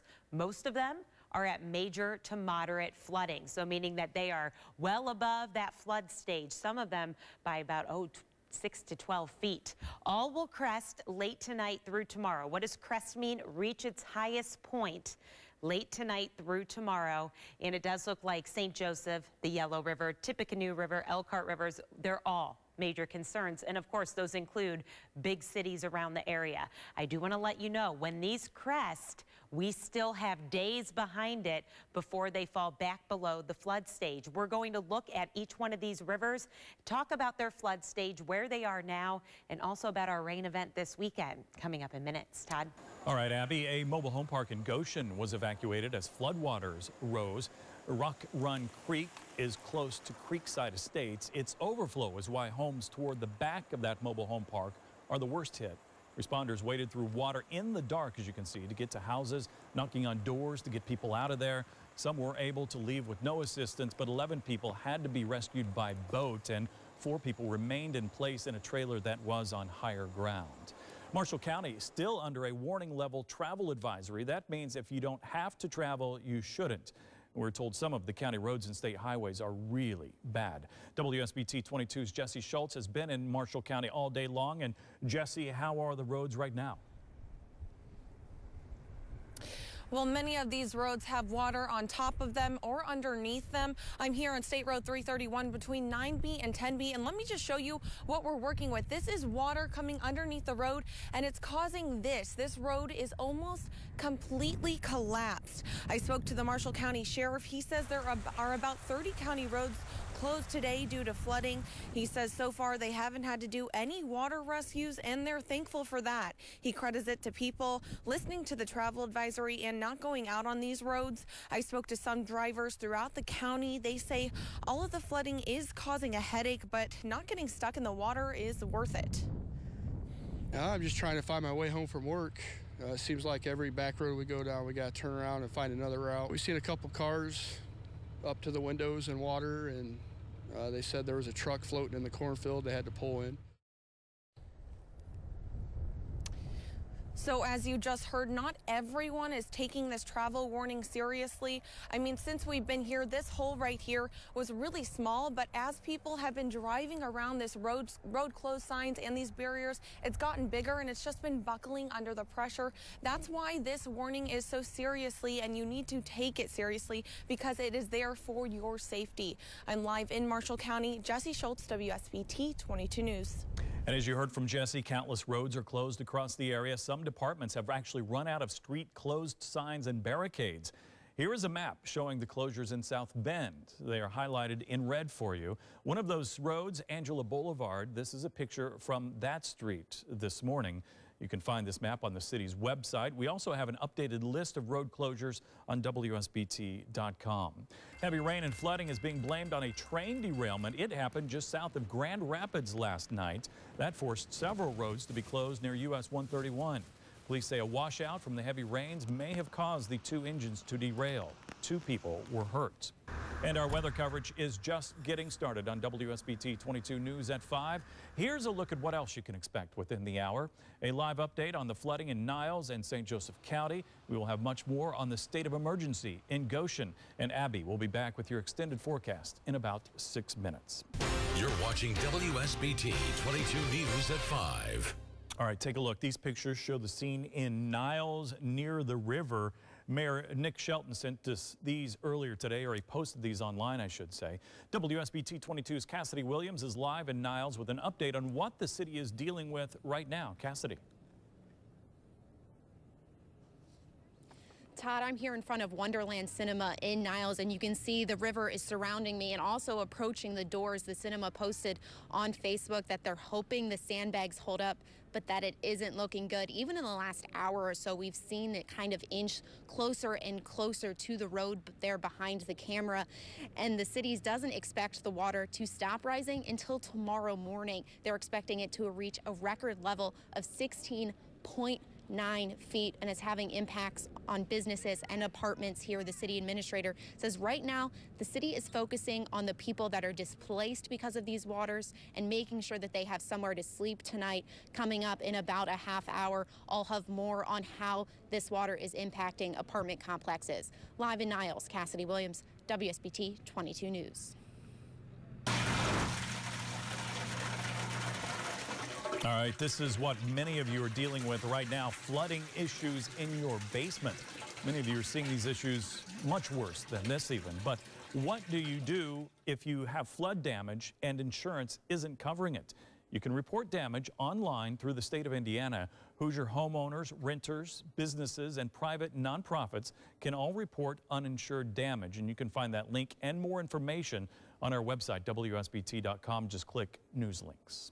First, fast, accurate with Jennifer Copeland and Todd Connor. You're watching WSBT 22 News at 5:30. Floodwaters are posing big problems for drivers around the area. This video is from Elkhart County. As you can see, 2 cars ended up in high water at County Roads 32 and 9. It is a low-lying area, but police throughout the area are warning of dangerous roads like this one. It's hard to tell how fast the water may be traveling across a road. It could be enough to even sweep your car away. It's better to play it safe, they say, and avoid all roads with high water. Goshen has declared a state of emergency. First responders there are dealing with high water problems. WSBT 22's Elkhart County reporter Ed Ernstus is at the live desk with more on that. Ed. Todd, everywhere you look in Goshen, there are problems caused by the flooding. Even though the rain has stopped, the river levels continue to rise. It's something you don't expect to see leading into downtown Goshen. Fire department water rescue crews helping to evacuate people from their homes. It happened here on Indiana Avenue, as well as downtown here on West Lincoln. A number of homeowners are dealing with water leaking into their basements. Ray Collins had 10 inches of water in his basement. I'm on my way to Lowe's to get another sump pump, actually. I've overwhelmed my first one. My backup is a battery backup, and it's wearing out right now. This morning, water was leaking into Goshen Electric. When Ron Jones pulled in here, water still wasn't coming in from the street yet. But about 7:30, it started rising pretty quickly and just started flooding our parking lot, and it's now in the building we got about 8 inches in the building, and it's continuing to flow. The Goshen Fire Department was kept very busy overnight and this morning dealing with a number of flooding problems at homes, businesses, and streets in the area, as well as keeping an eye on the floodwaters as they continued to rise. Again, part of their day was spent evacuating people who couldn't get out of their homes. This is the worst I've seen it since approximately 1982. We have Pike Street blocked in Goshen and closed. We have Indiana Avenue, Plymouth Avenue's closed. If you don't have to be out and don't have to drive, please don't. By the way, classes were called off today in the Goshen school system because of flooding issues. At the live desk, Ed Ernstus, WSBT 22 News. There are still many flooded roads in St. Joseph County. We continue our team coverage there with WSBT 22's Caitlin Connon, and she is live in South Bend. Caitlin, county leaders say areas near the St. Joe River are still having the worst problems. That's because the river is still rising. County Commissioner Andy Kostelny says just because the rain has stopped doesn't mean water has found its final resting place. I'm in front of the YMCA right now, and at noon we were standing in this parking lot, and as you can see, not much of a parking lot there anymore. Other parts of the county are seeing improvement. A few of the roads county engineering closed yesterday are already starting to dry out. Pavement that was completely water covered is starting to peek through again, but drivers are still being careful. I usually know better to stay out of the water. We know where it's too deep to go in, so we just try and stay out of it. But there's people that don't, so they get hung up then. Drive my pickup, don't walk through it, or take a car. County engineers say even if a road looks safe, there could be hidden dangers underneath the water, and those dangers are making some people a little nervous about driving around tonight. And hear how those nerves are affecting a local business tonight at 6. Live in South Bend, Caitlin Connon, WSBT 22 News. WSBT 22 Chief Meteorologist Matt Rudkin continues our team coverage. Yeah, we're tracking obviously a lot of rising water and high water. The river's now the concern. The ponding that's on the roads and in the fields will slowly recede, but all that goes into the rivers. Look at the Elkhart River here downtown. This is extremely high. It's not done. It'll still rise a little bit. The downtown's Elkhart over towards South Bend, Mishawaka, these were designed to hold this much water, but we're getting close to the capacity here. Some of the older areas or without some of these designs, obviously significant flooding. I know Goshen and Niles, some of the two hardest hit communities.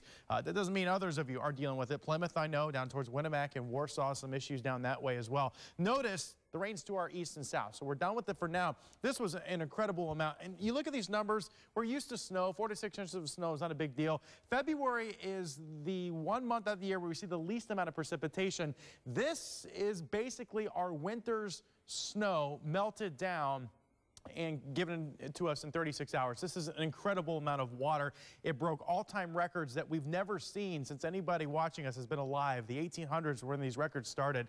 Nothing even close to this. So this is an incredible event that will go down the books and be hard-pressed to be matched again in our lifetime. Again, 4 to 6 plus inches of rain in just a few hours. Notice also these are different rivers. See the pinks? That's major flooding, potentially record-breaking flooding. Almost everybody, the big rivers around here dealing with that. A couple reds, but that's still moderate flooding there in LaGrange over towards the Three Rivers area down towards North Manchester. This is, again, a big deal. Unfortunately, the rivers are going to get worse. They crest tomorrow morning and afternoon. That's when they'll be at their highest, slowly receding after that. Temperatures upper 20s as we head through the evening. We'll take a closer look at area river levels. We do have some more rain to chat about as well. We'll touch base on that coming up in about 10 minutes. All right, Matt, take a look at this. 2 families rescued earlier today from their South Bend homes. The rescue is happening on Emerson Avenue, north of Northside Boulevard. Neighbors say the water rose quicker than they expected. First responders say no one was hurt and are going door to door in that area to make sure everyone else is safe. First, fast, accurate with Jennifer Copeland and Todd Connor. You're watching WSBT 22 News at 6.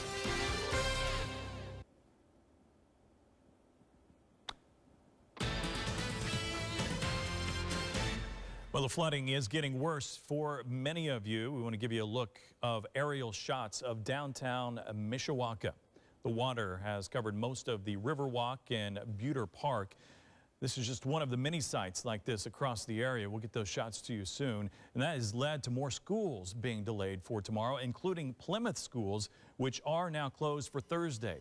We have crews covering the entire region, from evacuations to washed out roads. And we'll hear what your local leaders are doing. But we start with WSBT 22 Chief Meteorologist Matt Rudkin. Yeah, we're talking about some serious issues out there. Here's a live look in Elkhart. Look at the Elkhart River down here.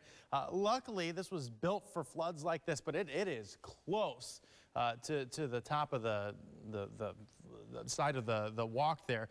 And we'll have to keep a close eye on that. We're going to see issues as we head towards the next couple of days. Here's satellite and radar imagery over the past 6 hours. You'll notice rain luckily stays to our south. We get some dry weather here at home. Look at rainfall totals here as we go through the past 36 hours or so. You'll see 4 to 6 inches of rainfall was widespread below my name here. 6 inches plus in parts of Pulaski and Stark County. That's a significant amount of water. To put that into perspective, that is almost the winter season's total precipitation in 36 hours. Just destroyed old records, which is why we're seeing such significant flooding out there. Here's a look at river gauges around the area. See the pink colors there? That's significant major flooding in some cases, especially St. Joseph River, Yellow River over towards the Tippy River and Kankakee, for example. This is record flooding. It hasn't happened since records began. That is remarkable. Temperatures tonight stay in the 20s. Luckily, we remain dry. Rivers crest tomorrow. I'm going to take a closer look at that for you. Plus, let you know when we get some more dry weather in here in your forecast coming up. Okay, Matt, a local disaster emergency is now in place in South Bend and St. Joseph County. Right now, the St. Joseph River is about 12 feet. That's well above the old record level. As Matt has told us, even though the rain has stopped, the river will continue to rise. Emergency crews did 2 rescues today. There's also a travel advisory in place. That means you could get a ticket for driving around road closed signs. We're throwing everything we have at the issue, and streets, even through the night, streets were really working heroically to do things like clearing the grates. We have Bowman Creek, which is carrying a lot of water, making sure that's not impaired, responding to those catch basin calls, even dealing with potholes. We know that we have some fierce potholes right now, and to the extent possible, I think we had up to 6 crews out today on that. The mayor says even if you don't see water on a road marked as closed, don't drive on it. Crews are making sure streets are structurally sound. The city opened the O'Brien Center for those forced out of their homes. There is now a state of emergency for the city of Elkhart and Elkhart County. Some people have been forced to evacuate their homes. WSBT 22's Veronica Ortega continues our live team coverage in Elkhart. Veronica, the St. Joseph River rising there as well. Todd, as you can see, the roads in this neighborhood near 6th and Moody Streets are almost completely underwater right now, and it's getting worse. From the time we arrived here until now, we had to move about 40 feet. First responders were here for several hours, making sure that people got out safely. When people in this Elkhart neighborhood woke up this morning, they were shocked to find water practically on their doorstep. We left for work at 5:30 this morning, and just this road right here was pretty deep, but we were able to drive through it. And I got off work about 10:30. All the roads to this area are closed off, and it's about 100 times worse than it was before. First responders used boats and armored vehicles to safely remove more than 20 people and their pets from their homes. It's just something that I never thought I'd see, happen to us. I've got children in Houston, Texas. They went through the flood too, so now I know what they went through, but this ain't nothing compared with what they went through, but it's a pretty bad scene. Cold temperatures are a concern right now, especially for those without power. We're at the mercy of Mother Nature right now. The rivers are still going up, and they are going to continue to go up probably for the next day or two. And then it's just going to be a point of getting all of that water out of here. Evacuees were taken to local shelters to wait out the flooding, but the cleanup could go on for several days. This is the very first time, and it can very much be my last time, too. I'm okay with not doing this again. I&M shut off power to this neighborhood for safety reasons at the city's request. Several hundred other people in Elkhart are without power due to flooding. No word yet on when that power will be restored. If you see water rising, officials are urging you to call I&M to have your power shut off. And if you need to be evacuated from your home, there's a non-emergency number that you can call. We have that information on our website, WSBT.com. Just click on this story. Live in Elkhart, Veronica Ortega, WSBT 22 News. Dozens of people having to find a new place to stay tonight. Emergency crews rescued 39 people from a Goshen neighborhood. That's because the Creekside Estates mobile home park is underwater. 11 people were helped out with boats. Homeowners say they heard loud sirens waking them up to evacuate around 2 in the morning. I guess they was going through here telling people to evacuate. And I was planning on staying there till they come up, told they wanted everybody out. But it's the worst it's been in a long time. The Red Cross is helping evacuees. There have also been evacuations in the Berrien Springs area. Flooded roads are making for some tricky travels. We continue our live coverage with WSBT 22's Caitlin Connon. She is live in South Bend. And Caitlin, some roadways are improving. Out in the farm fields near St. Joseph County Fairgrounds, some of those washed out roads are starting to dry up, but that is certainly not the case here near the YMCA in South Bend. Things are actually getting worse here. Since noon, this floodwater has crept up a few feet. County leaders say the river level is still rising, and that's caused a bit of a hurdle for the clubhouse on Northside Boulevard. The organization serves people with psychiatric disabilities, helping them find jobs and make friends. Despite the rising waters, leaders with the clubhouse decided today would be business as usual. I think it's really important that we're open. It's also really important that we call all of our members and say, how you doing? You're doing all right? Is your basement flooded? Yeah, at times like this, when people need support. Over here. You can see here the water is starting to creep up the clubhouse's driveway. County leaders say be careful when crossing water-covered roads. You may not be able to see dangers that are underneath the water's surface. Live in South Bend, Caitlin Connon, WSBT 22 News. And there are hundreds of roads closed still across the area. Some departments have run out of street signs and barricades even. South Bend has a map that shows you which roads to avoid in the city. They are highlighted in red for you. You can find this map on the city's website. All right, things are just as bad along the river in Niles. WSBT 22's Cassidy Williams is live there for us tonight. And Cassidy, some businesses there have already lost everything. Todd, I talked to one computer company that's here along 2nd Street that says he's lost $100,000 in equipment, pretty much everything in his store. And it's not only businesses impacted, also the apartments along here. A lot of the first floor apartments are flooded. You can see some people did not get their car out in time. Cars are pretty much completely submerged, and we saw some people even kayaking through these parking lots here, which firefighter did stop by to remind me that that's very unsafe as these waters can be contaminated. That firefighter also told me that the Red Cross just opened up somewhere for people like that are in these apartments to stay. That place is on 3rd and Cedar at the Wesley United Methodist Church for anyone that needs somewhere to stay tonight. And the city leaders say that's really what they're focusing on as the water is going to continue to rise and is expected to crest tomorrow morning, coming up at 10 and 11. All of more on how the people here are already coming together to clean up even before the water stopped rising. Live in Niles, Cassidy Williams, WSBT 22 News. First, fast, accurate with Todd Connor and Dane Murray. You're watching WSBT 22 News on Fox at 10 p.m.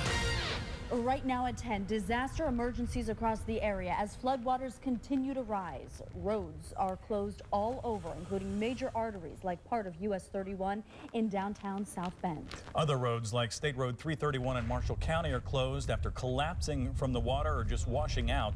Many cities and counties are under travel warnings tonight. Several local school districts are under delays and closures tomorrow. We'll have those at the bottom of your screen throughout the night. Meanwhile, IU South Bend is evacuating students from school housing right now. New at 10, the river crossing student housing is at risk of flooding. WSBT 22's Heather Black is live there tonight. And Heather, most students have left those buildings. That's right, Dane. Over 400 students live at these apartment complexes. Fortunately, many of them live close by, and university officials tell me that 3 of the buildings are at risk. So they wanted students to leave as a precaution. When we arrived here tonight, some of those students, along with faculty and staff, were filling up sandbags. They're placing them as barriers along the apartments closest to the river. We caught up with a student who was evacuating for the night. I didn't think it would come up this far, but here we are. We actually think the water may not come up to threaten the buildings, but we wanted to be extra certain. And the Red Cross has provided cots for students who don't have a place to go, and those are set up at the Student Activity Center on campus. Now, classes will be canceled for tomorrow. The university wants to have time to concentrate on flooding areas like at the apartment complex or on campus. Live in South Bend, Heather Black, WSBT 22 News. All right, and Matt, the worst is yet to happen, actually, because rivers are cresting until tomorrow. Correct. Yep. So the rain's done, but all the runoff is still going to the rivers, which will cause them to go up. Here's a live look in Elkhart, an impressive camera, because right at the bottom is the Elkhart River, and look how incredibly high that is. Again, record levels. This was built for a flood like this, but nonetheless, we are reaching capacity, and we've got a little bit ways to go. We're going to talk in depth about river levels, county by county. I've zoomed into several locations, but before we do that a little bit later, let's talk about rain amounts. This is an incredible amount of water, nearly a winter's season worth of precipitation in a couple of hours. That's why the flooding is so devastating, plus the snowpack, plus the soil was frozen, so it couldn't go anywhere. 4 to 6 inches widespread officially at the South Bend Airport, over 5.5 inches. Some of you, especially underneath our logo here, Newton, Jasper, over towards Stark and Pulaski counties, some of you may have topped 6 inches of rainfall. Satellite and radar imagery shows it away from us. It is to our south and east. but you'll notice some dry air and there's a little bit of moisture out to our west. So we'll track that for you coming up a little bit later. I have a lot to talk about on our main weather forecast, including, again, river levels at historic highs tomorrow. We'll talk about when and how long the dry weather will last coming up here in just a little bit. All right, Matt, a local disaster emergency is now in place in South Bend and St. Joseph County. Right now, the St. Joseph River is at about 12 feet, well above the old record level. As Matt has told us, even though the rain has stopped, the river will continue to rise. Emergency crews conducted 2 rescues today. There is also a travel advisory in place. That means you could get a ticket for driving around those road closed signs. We're throwing everything we have at the issue, and streets, even through the night, streets were really working heroically to do things like clearing the grates. We have Bowman Creek, which is carrying a lot of water, making sure that's not impaired, responding to those catch basin calls, even dealing with potholes. We know that we have some fierce potholes right now, and to the extent possible, I think we had up to 6 crews out today on that. The mayor, who has now declared this a 500-year flood, says even if you don't see water on a road marked as closed, don't drive on it. Crews are making sure streets are structurally sound. The city opened the O'Brien Center for those forced out of their homes. Meanwhile, there are hundreds of roads closed across the area. Some departments have run out of street signs and barricades. South Bend actually has a map that shows you which roads to avoid in the city. They are highlighted in red for you. You can find this map on the city's website. We simply just had to shut down a number of our facilities so that we can keep the plant being able to operate at a future date. So right now we're processing about 20 million gallons a day. Our peak should be 77, so we're operating at really low efficiency right now. And if it gets much higher, we'll have to completely shut down the plant. The floodwater is also impacting the city's operations. As early as tonight, South Bend's wastewater treatment plant could be forced to shut down because of rising floodwaters. Our partners at the South Bend Tribune capturing this photo of the flooded plant. If it's forced to shut down, all of the city's raw sewage will be dumped straight into the river. City officials say issues at the wastewater plant have no impact, however, on the city's drinking water. A local disaster emergency is now in place in South Bend and St. Joseph County. In South Bend, things are particularly bad along the river on Northside Boulevard. That's caused some problems for the clubhouse, which provides support and job help for people with psychiatric disabilities. The organization is trying to stay open for its clients. This morning, the water was there by the telephone pole, and now the water is up to our driveway. So we don't know what's going to happen tomorrow, but one day at a time. How do you prep for a river overflowing? I mean, you try to be sensible and think about what's safe and go forward. And he says a big part of what the clubhouse does is prevent isolation. So he says if he can stay open for the people who come into him, he will. The rain may be over for now, but river waters have not stopped rising. Niles is expecting the St. Joseph River to reach historic levels overnight. WSBT 22's Cassidy Williams is just back from Niles and joins us live in the studio. Cassidy, the downtown area is already being impacted. Dane, some apartment buildings had to be evacuated and some businesses are already underwater. The river isn't expected to crest until tomorrow morning at 7. And while cleanup can't really begin until the water recedes, people are already starting to do whatever they can. Charles Biggs is fishing Figure there might be some fish in his apartment's parking lot. Got to turn a bad situation to a good one. After hard work, time to have fun. He's relaxing after a long day of helping others move their cars out of the flooding, but some cars are stuck. It's hard to deal with. A lot of these vehicles, most of them vehicles are water damaged. And the computer business across the lot, also underwater. Nintendo Switches, guys. Oh, all of our video games. We don't have a single video game console that made it. Custom Computer Company was a place where the community could use a free computer or video game. Now more than $100,000 in equipment is ruined. For now, they do what they can. Load it up, get it out of here. Anything we can save, we'll save, but we're starting over, so we'll start from scratch. The city spent the day blocking roads and trying to save its own buildings. Employees built a wall of sand around the bus station as water inched closer. We're getting dangerously close to not being able to get in the building at all. City leaders say today the focus is on life, making sure everyone has a warm, dry place to sleep.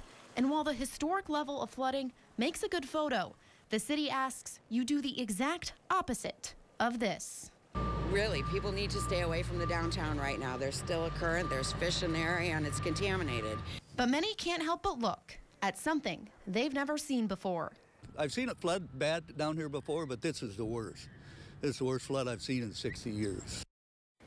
The Red Cross has opened a shelter at Wesley United Methodist Church. The city says it doesn't expect the water to recede to minor flood stage until Monday. Todd. First, fast, accurate with Jennifer Copeland and Todd Connor. You're watching WSBT 22 News at 5.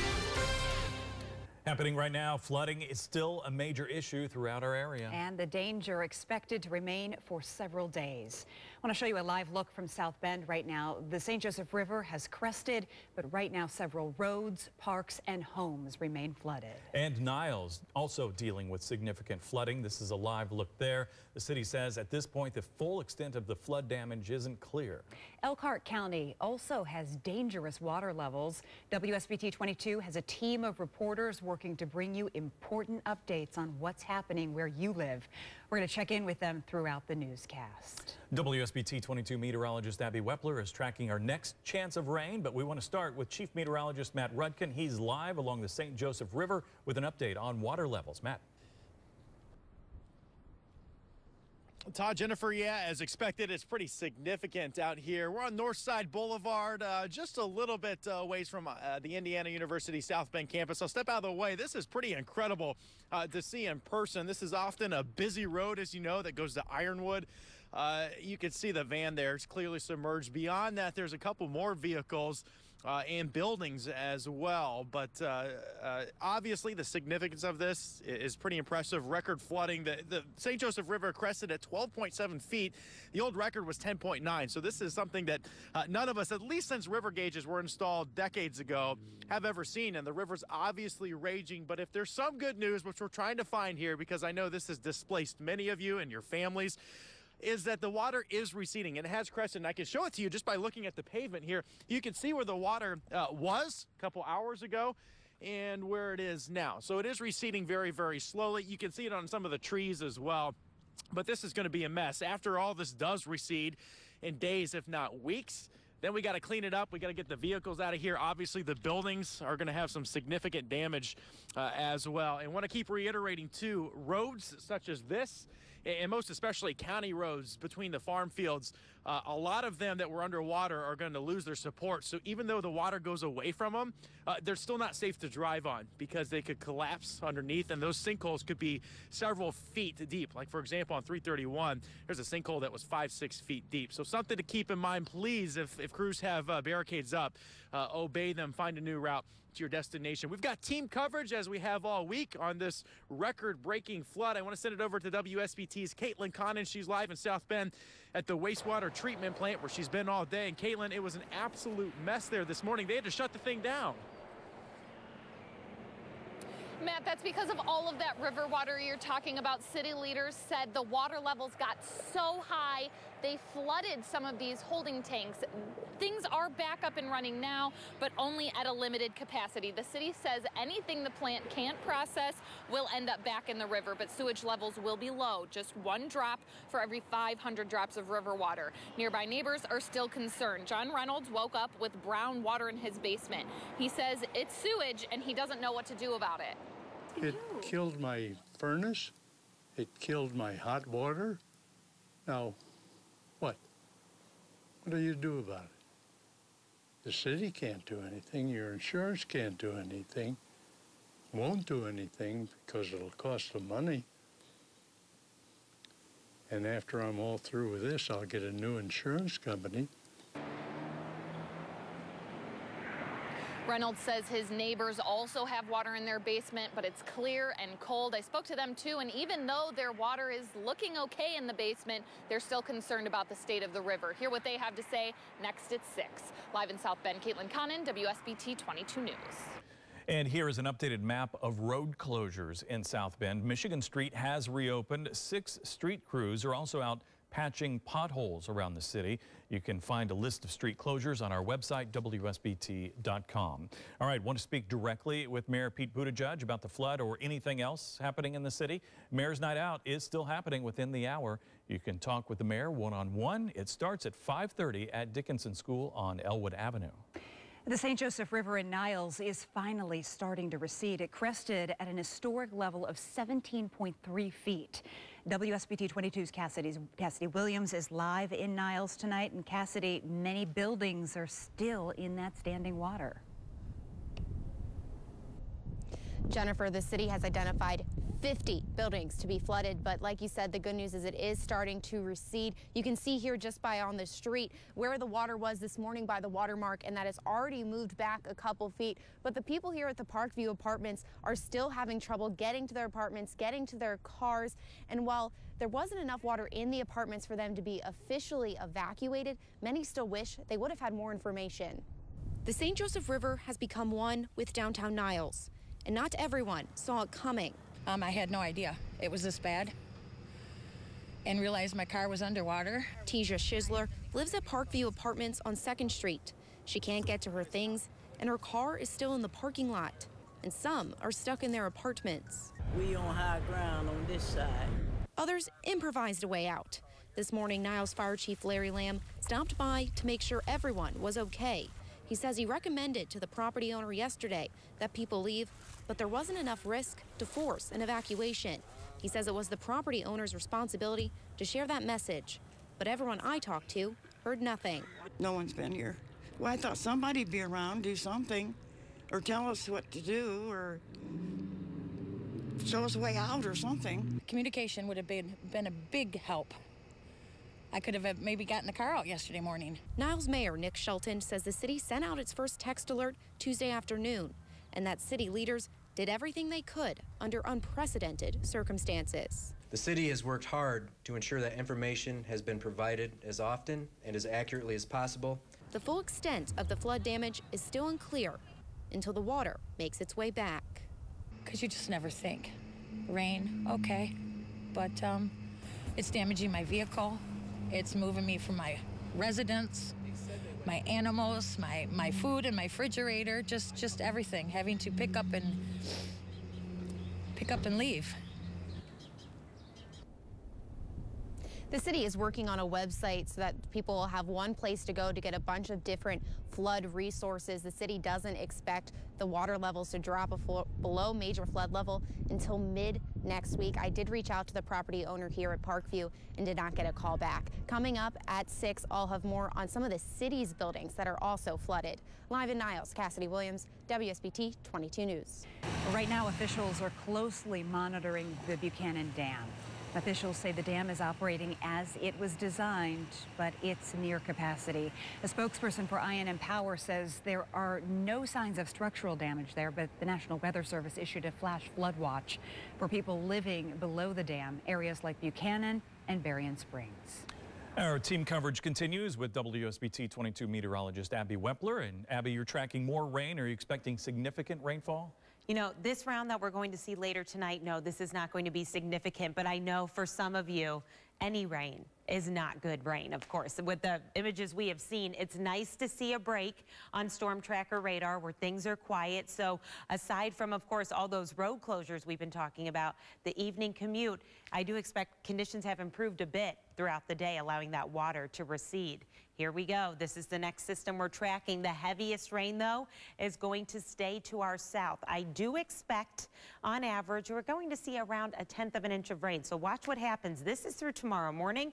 Notice through tomorrow morning, that's that light green. So this is not a huge event late tonight through tomorrow morning, but watch what happens. We have another round that we are tracking early Saturday, pretty much through early Sunday. I zoomed in to show you our southern counties, that blue. We could see an additional inch of rainfall Saturday pretty much throughout the entire day. So not great news, We are getting some breaks in between it, but even adding any more rain, for example, to the Tippecanoe River, that is not good news. Same goes for the Yellow River as well down in Marshall County. So what are we expecting? Well, of course, we are talking about the flooding concerns as the rivers just don't go back into their banks overnight, with rain returning in that heaviest amount south. We do have a stretch of dry weather, though, heading our way. I'll tell you when you can plan for it coming up in minutes. First, fast, accurate with Jennifer Copeland and Todd Connor. You're watching WSBT 22 News at 6. The rivers are cresting in some cities, but we are far from done with the flooding. Dozens of roads are still closed, as well as some schools and businesses. That's right. That includes Elkhart schools. They are closed tomorrow. And now part of Crumstown Highway in St. Joseph County is closed. We have team coverage starting with WSBT 22 Chief Meteorologist Matt Rudkin. And he joins us live along the St. Joseph River in downtown Mishawaka. Matt? Hey guys, yeah, we've been in South Bend, now Mishawaka, just at the St. Joseph River. We got crews elsewhere. I'll step out of the way. This is a raging river, as you would expect. The good news is the water's gone down some, but still this is at record levels. And you can see near the dam there, the water is flowing exceptionally fast as it moves downstream towards South Bend. And this has been a problem that we've obviously seen for a few days now. Some of that standing water we've dealt with that began early week. A lot of that has receded, and I'm well aware that there's still a lot of standing water, but some of that has receded, and obviously it flows into the creeks and rivers, and this is the result of it. But again, trying to find some good news here, and one of it is that the waters continue to at least slowly go down, but still very dangerous to get close to it. There's been firefighters and police officers out here. A lot of people obviously want to see what's going on, since this is literally a once-in-a-lifetime event that we've seen. Mayor Pete Buttigieg said a 500-year flood. Again, we've got team coverage all over the place. Want to send it up to Berrien County and Niles, where WSBT's Cassidy Williams is at. She said it could be over a week until some of the water recedes. And Cassidy, you mentioned there's been a lot of damage to buildings as well. Matt, the city says 50 buildings are damaged. I'm standing in front of one of them. This is the city's Dial-A-Ride building. This is the city's public transportation, and it's one of just 50. Now, not all city buildings, some are apartments, some are businesses that have been flooded. For now, the city has moved these transportation services to the law enforcement complex if anyone needs a ride. Now, I was actually here last night around this same time when the city was building this wall of sand you can still see around this building. Clearly, the wall of sand didn't work. The river eventually crested this morning at 17.3 feet, which was record-breaking, higher than the city expected. So the sand did not hold. And the mayor said he's been getting asked a lot of questions from people about why more sandbags weren't placed elsewhere in the city, kind of closer to the river. He says the city learned back in the 1980s that when the river levels get this high, sandbags can sometimes do more harm than good. City leaders learned that sandbags are not always an effective measure in the event of flooding, because water seeps through the bags and finer materials tend to leak through the seams. I also asked city leaders why a state of emergency wasn't declared here like it was in other parts of our viewing area, mostly in Indiana. They said they don't know how it works in Indiana, but that here in Michigan, to declare a state of emergency, the city has to have used all of its resources, and they just didn't reach that point. But the city administrator says over the next couple of days, as they begin this cleanup, they might have to declare a state of emergency if the cleanup in Niles becomes too much to handle. Live in Niles, Cassidy Williams, WSBT 22 News.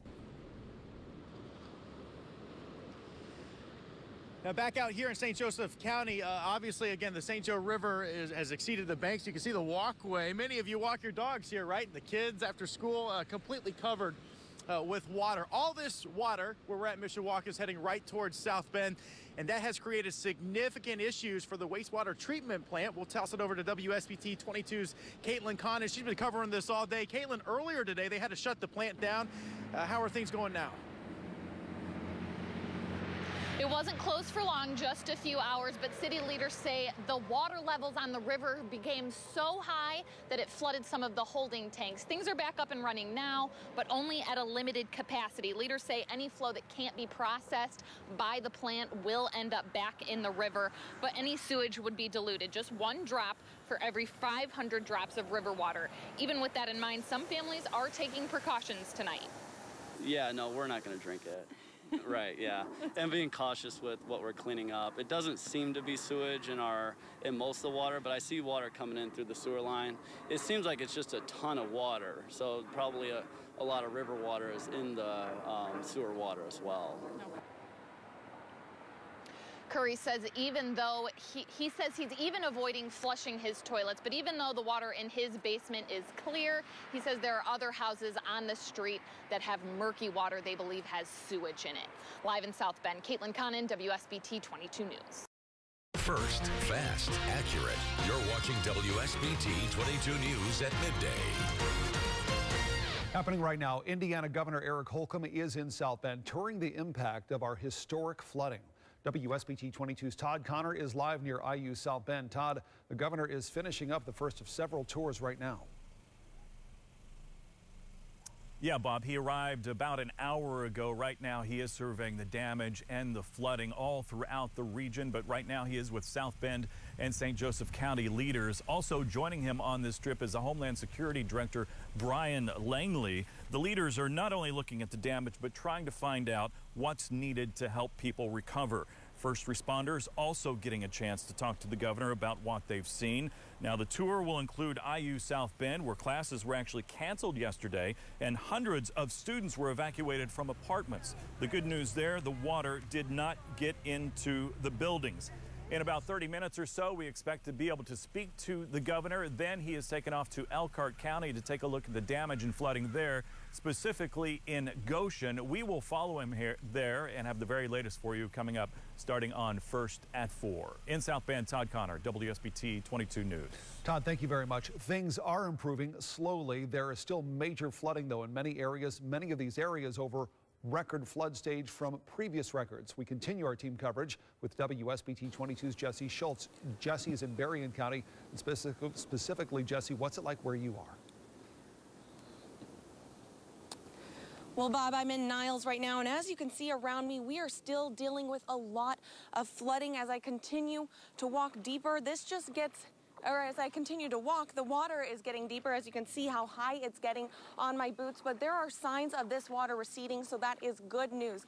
But it's not just affecting travel. I want you to look right next to me. I'm standing next to a shopping plaza, and these stores are closed right now because the parking lot is covered in water. I'm about a quarter mile away from the river. Good news is it crested yesterday, and we're about a foot below what it crested at yesterday, which was 17 feet, but we're still a foot above the previous record. So we still have major flooding going on here. I'm told that Berrien County could possibly declare a state of emergency, and I'm about to speak to county officials. I'll tell you what they say on air and online and continue to update you on the flooding here in Berrien County. But for now, I am live in Berrien County. Jesse Schultz, WSBT 22 News. All right, Jesse, thank you. Northern Indiana Congresswoman Jackie Walorski also working to make sure the flood victims get what they need. She toured the flooding in Elkhart yesterday. Walorski says she has never seen flooding this bad at that location. Rescue crews are continuing to help people get out of their homes. She says the true extent of the damage won't be seen until the water levels return to normal. We're going to see debris. We're going to see massive amount of cleanup. We're going to see for the first time, for example, inside of schools here in Elkhart. We're going to see inside of businesses that are shut down right now. Walorski stresses everyone with damage needs to report that damage to help determine how much federal aid is needed. Those with the home damage have 30 days to report it to the Indiana Department of Homeland Security. Now, we're just getting an update on the flooding around the Indiana-Michigan power dams along the St. Joseph River in Berrien County. The company says the dam at Berrien Springs is now the only hydroelectric dam in what's called a high flow emergency. That is the lowest emergency level. The Buchanan Dam and the 4 other dams are not in an emergency status and are handling the floodwaters as designed. Approximately 850 customers have had their power shut off because of the dangers of river flood water on their properties. Well, donation drives are going on across the area to help these flood victims. Elkhart School's holding one right now at the administration building. That goes until 4 o'clock today. They're collecting things like personal hygiene items and food for animals. They are not collecting clothing at this point. There's going to be a separate event for that. The United Way of Southwest Michigan has also set up a disaster relief fund. You can find a link there to donate on our website, WSBT.com. Just click under News Links. Grace Community Church is housing flood victims in Goshen. Mayor Jeremy Stutzman says the flooding has impacted about 150 homes and businesses there. Until now, there were only 2 smaller shelters at churches in Goshen and in Elkhart. The leaders were wanting a centralized shelter at a larger church. This location can now handle up to 200 people. It could be open for the next week or more. We have hundreds of people that are eager to serve. Like, we're waiting for these opportunities, and we're glad God gave us this opportunity. We're going to be able to allow people to be much more comfortable. Again, the American Red Cross is running that shelter, and the Salvation Army will be taking care of all of the feeding. Goshen's mayor says the city is in contact with state and federal agencies to seek money for cleanup and repairs. Flyers will be posted so people can get damage assessments with the city. Local leaders also want to know about your storm damage. Now, take note, these are very important numbers to call if you live in St. Joseph, Elkhart, or Marshall counties. If you have any flood damage, report that damage to the Indiana Department of Homeland Security through its website, and also call one of those numbers involved. We have it at WSBT.com. Click on the story called Resources Available for Flood Victims right on our homepage. You're watching WSBT 22 News, First at 4. First at 4, let's get right to the latest on the flooding. And in some areas, rivers have crested, water is receding, but in others, the problem is worse. We have new information on the dams in the area, which is what you're seeing right here, how they are holding up. We're going to get to that. We're also continuing to monitor the situation in Berrien County. That's the image that you're seeing right here. Cities in Elkhart and Goshen still inundated with water, and that's one of the places that Indiana Governor Eric Holcomb toured today. Our First Alert weather team is once again bringing you the very latest on all of this. WSBT 22's Jesse Schultz is in Berrien County. Chief Meteorologist Matt Rudkin has an update on all of the river levels. Abby Wepler has everything you need to know on more rain heading our way. But I want to begin with WSBT 22's Todd Connor, live in South Bend. He traveled with the governor in our area today. Todd, he's not just looking at all of the damage out there, he is looking at what's needed to help people recover. You're absolutely right, Jennifer. The governor came here this morning to meet with local leaders, including South Bend Mayor Pete Buttigieg. His first stop was at a firehouse, and then he came here to the campus of IUSB. And what he saw here was a lot of flooding along the campus, primarily from the St. Joseph River. After he made the stop here, though, he did travel to Goshen along with the Director of Homeland Security and State Police. There he met with the mayors of Goshen and Elkhart and got a tour of one of the hard-hit areas there, Rogers Park, which is underwater still. The governor was here primarily to assess the damage, but had this bit of advice for people with flooding problems. You got to document everything and make sure those are going through the proper chain. Don't overlook anything. Take photographs, write it down, make sure you're going on the websites and getting that information in. That's going to factor into what the thresholds are and if we meet certain state and federal standards. So don't overlook anything. So safety and then document would be two of the most important things you can do right now. So this trip here today by the governor is mostly about assessment, trying to figure out what this area will need in the future. But in order to do that, they'll really need the water to drop. It's dropping some, but they'll need to drop a lot more before they can get a full assessment of the damage here. Meanwhile, Berrien County has declared a state of emergency today. WSBT 22's Jesse Schultz is live in Berrien Springs. And Jesse, people are being forced from their homes. Yeah, that's right, Todd. I'm in front of River Springs Estate, and I'm about as far back as the Berrien County Sheriff's deputy will let me go. But even just looking at the field next to these estates, you can see just how much water this area got. People who live here had to evacuate Wednesday night. Many turned to friends and family for help, but about 60 people went to the Red Cross shelter. It's at the Berrien Springs Middle School. I spoke to some of them. They say they had to evacuate so quickly, they only had the clothes they were wearing and a few personal belongings on them. One man I spoke to says despite leaving the home he's had for nearly 30 years, he's feeling grateful. Really, everybody got out and nobody was hurt. So the only thing people are really going to be worried about now is losing what they could replace easily.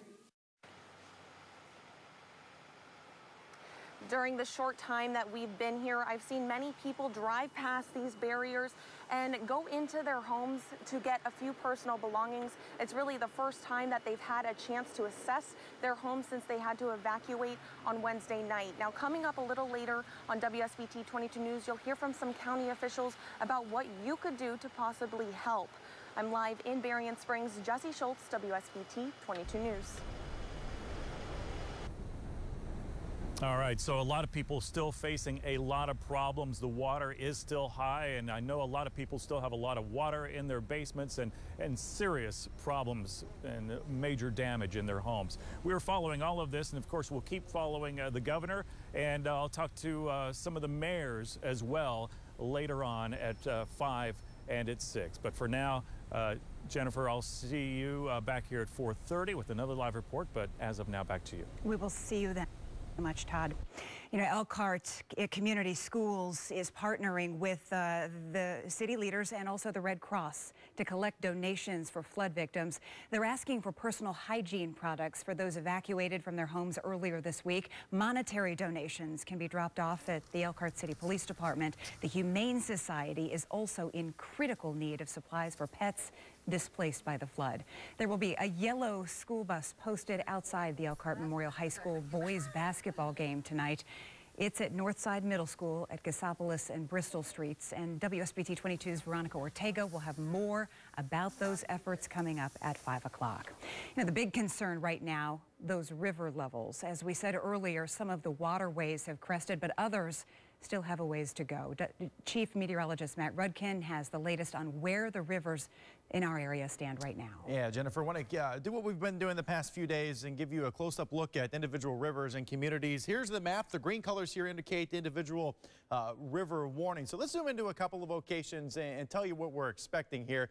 The first one is going to be the Yellow River in Plymouth. These are called hydrographs. We've been using these for the past few days. That big area of pink is a major flooding. See that black line at the top? That's the record. The blue line is what's been observed, and this little purple line is what's forecast. Notice this forecast to go down in Plymouth, but we're talking several hours here, if not days. You look at, let's see, we'll do moderate flooding. Go straight down, that's the date. That would be Sunday. When it goes down to moderate flooding, that's still pretty significant. Another river will go over to the Kankakee and the LaPorte and Stark County border there. Same deal. We've been observed here right along major and moderate flooding. It is forecast to slowly go down. Obviously, the St. Joseph River is the big one. Elkhart, St. Joseph, and Berrien County. So let's look at each. This is downtown South Bend. It hit a record flood stage of 12.7 feet. Now down to about 11.1. So it's receded a bit, but still major flooding, as you are all well aware. And it takes its sweet time going down because of some rain that Abby's going to talk about. This is the St. Joseph River. This is up in Niles. Same deal. Hit record flooding. It is now slowly going down. And in Elkhart, the St. Joseph River in Elkhart, same deal. It's going to remain in moderate to major flooding through at least the weekend and then slowly go down from there. We're going to look at the Tippecanoe River, obviously the Wabash River down south, a huge river. It goes through Logansport, Lafayette, and becomes the Indiana and Illinois border. That has some issues down that way. We'll focus on the Tippy River through Winnemac. Also, that goes through Fulton County and Kosciuszko County, still at record flood. And notice it's forecast to go up to record flooding as we head towards the next couple of days through the weekend. One last one is the Elkhart River in Goshen that has brought several issues. It hit record flooding, but look how far it's gone down, and it's forecast to do that as well. So that's the good news. We have some good news and bad news with our forecast. Abby, one of the bad news is, we're tracking some rain showers, unfortunately. Are tracking rain, but in the short term this evening, it's still quiet. So the bulk of today, once we made it through the morning commute, we just saw a little bit of drizzle, but it's really going to be late tonight through tomorrow that next round of rain comes through. Here it is, Storm Tracker radar, quiet right now. Wider view, though, showing you that rain most certainly is making its way closer here. So that's what we are tracking in the short term. What are we expecting? Well, let's take you through future rainfall. Right now, pretty quiet. As the night goes on, though, look what happens. It gets a little closer. This is early Saturday morning from the south, and then pushing north, we expect that rain.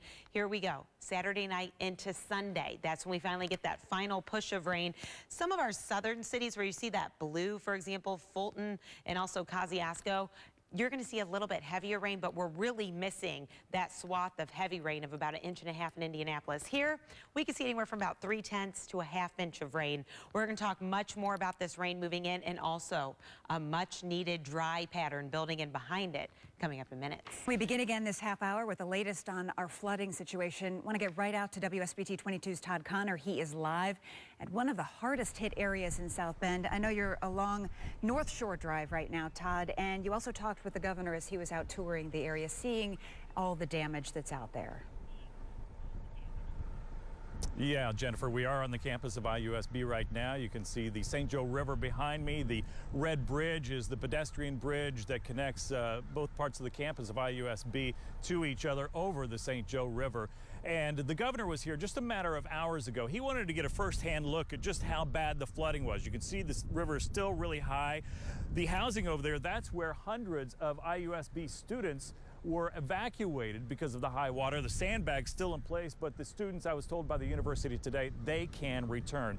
So what the governor wanted to do today was just to come here and see how bad the flooding was so he could get an idea of what this area needs. And one of the big things he said was the assessment. We want to assess how bad it is. Part of that assessment will have to be done when the water is back to normal levels, and so it will be a while before they can actually do that. But he wanted also to make sure that all the state agencies are working well with the local agencies like NDOT, Department of Homeland Security, even the Department of Corrections, which has been in the area sandbagging. So he saw a lot, got what he needed to see, and basically assessed the situation both here and also in Goshen. And coming up at the top of the hour, we'll have more from what the governor saw today, and also hear from South Bend Mayor Pete Buttigieg. That's the latest. From here, Jennifer, back to you. All right, thank you so much. First, fast, accurate with Jennifer Copeland and Todd Connor. You're watching WSBT 22 News at 5.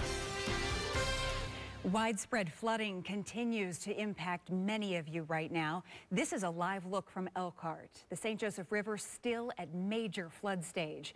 A clear picture of the extent of the damage may not be known for days. Indiana Governor Eric Holcomb toured the area today, and this is a live look from Berrien Springs. Berrien County has declared a state of emergency, and Marshall County has issued a disaster declaration. We have live team coverage throughout the area tonight. My co-anchor Todd Connor is in the field tonight. He's live in South Bend, anchoring a large portion of our coverage. And Todd, I want to start with you. You have been out there all day. You spoke with the governor as he got a good look at all of that damage.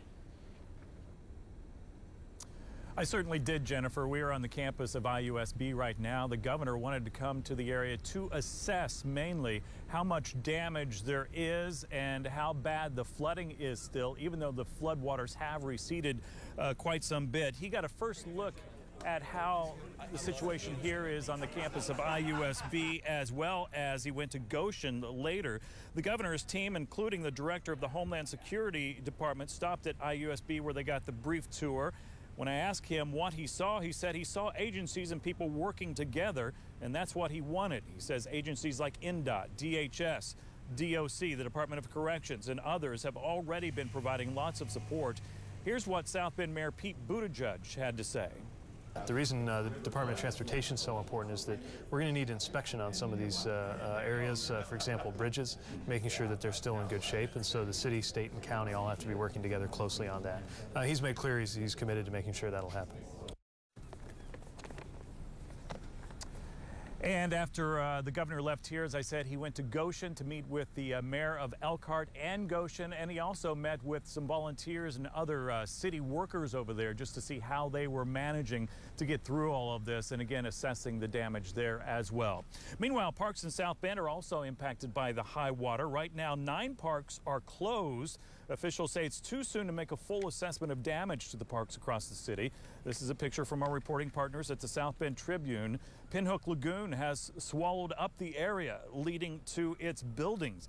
Also, aside from the park, 8.5 miles of riverfront trails are currently out of commission because of all of the high water from the St. Joseph River.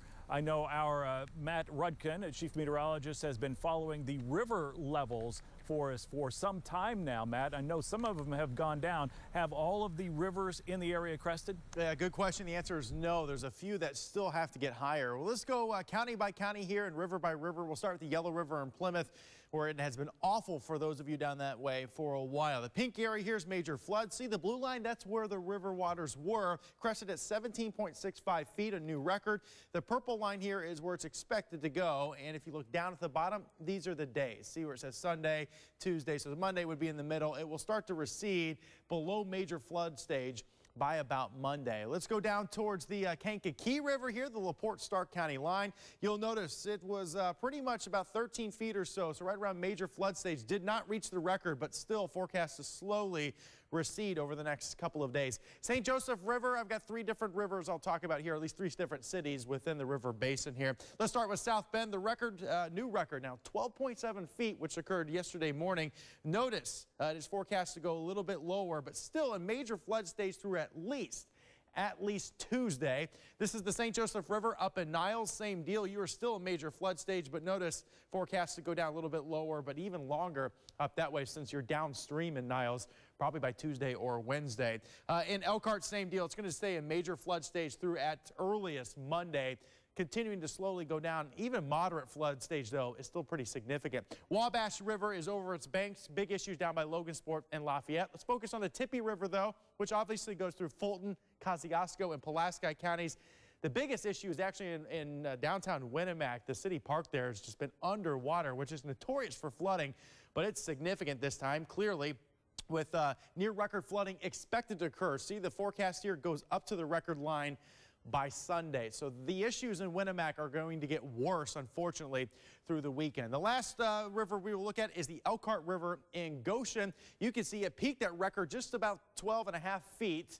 And then has significantly decreased. It's much better now and only minor flood stage, but the damage obviously is done. And it's forecast to slowly recede over the next couple of days. Want to continue our coverage, toss it back out to WSBT's Todd Connor. And again, Todd, one of the big points here is obviously the waters are receding, but you can tell just by the imagery behind you, it's going to take a long time for things to get back to normal. Yeah, because a lot of this water has nowhere to go because the rivers are still overflowing their banks, Matt. You are very right. All right, let's head now to Berrien County, which declared a state of emergency earlier today. WSBT 22's Jesse Schultz is live in Berrien Springs for us. And Jesse, we aren't just talking about flooded roads here. Todd, that's right. I'm in front of River Springs Estate, and if you can see these barricades here behind me, they've been here since Wednesday night. That's when everyone who lives here was forced to evacuate because there was just too much flooding. About 60 people turned to the Red Cross. The organization set up a shelter at the Berrien Springs Middle School's gym. For the past several days, they've been sleeping, eating, and bathing there because they just had nowhere else to go. One man told me the flooding happened so fast he only had time to grab a few personal belongings. He hasn't had a chance to go back in since he left. He says he's lived here for over 30 years and never thought something like this would happen. You know, I always donate to Red Cross and Salvation Army, but I never think I'm going to have to do it. You always think places where they have hurricanes, things like that. For a really tragic situation, I think it's been, it's been done really well here at this facility. Now, today is the first day the water has receded enough for some of these residents to come inside and look at their homes and assess some of the damage and grab some personal belongings. In fact, I just saw people go through this field in this water here through a boat and go to their home to get some of those personal belongings, but they tell me it's going to be a while before they can return back to their normal lives. I'm live in Berrien County. Jesse Schultz, WSBT 22 News.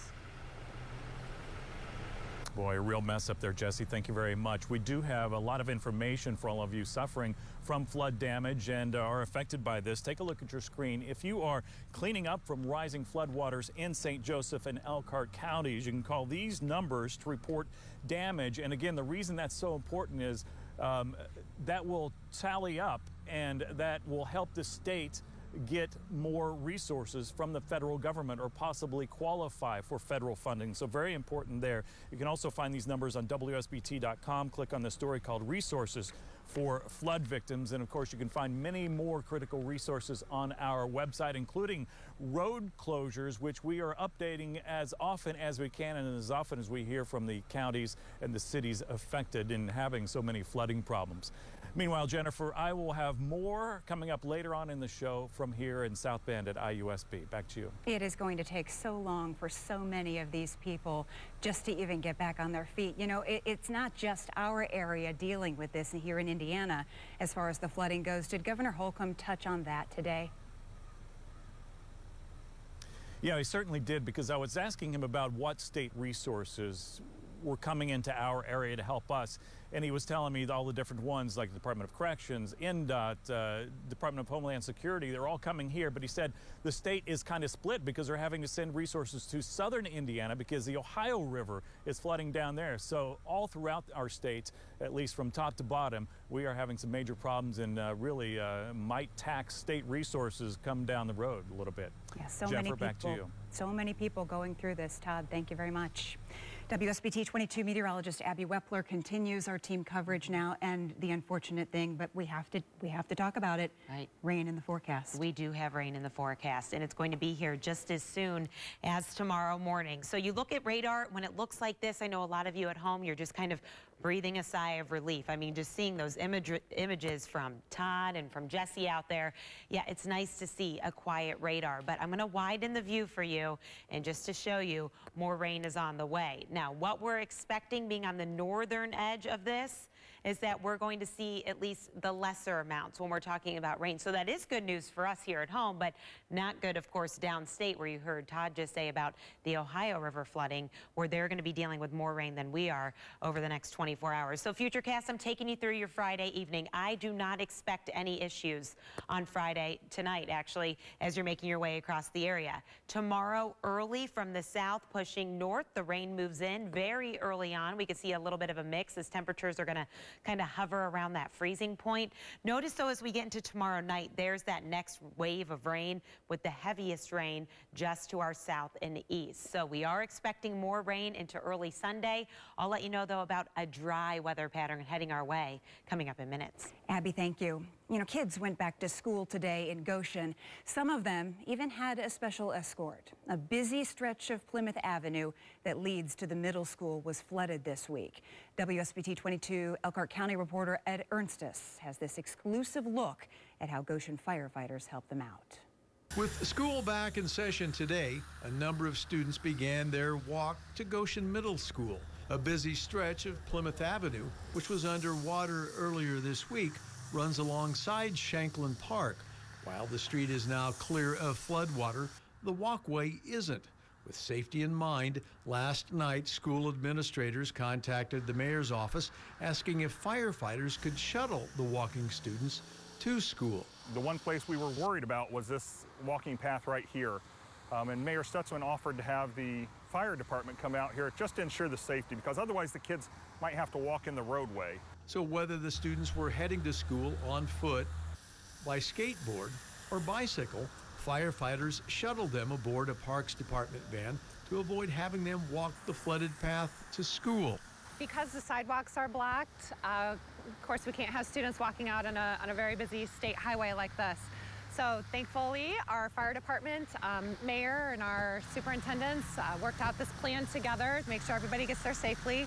The Goshen Fire Department has been busy the last couple of days, to say the least, almost 24/7, dealing with a number of flooding and safety issues in the city. This is just one more facet of that. We believe we have at least 35 rescues with our water rescue team here yesterday when we had the flood here in Goshen. And today's just a continuation of yesterday. There's so many cars that we just want kids to get hit on the roads. Ed Ernstis, WSBT 22 News.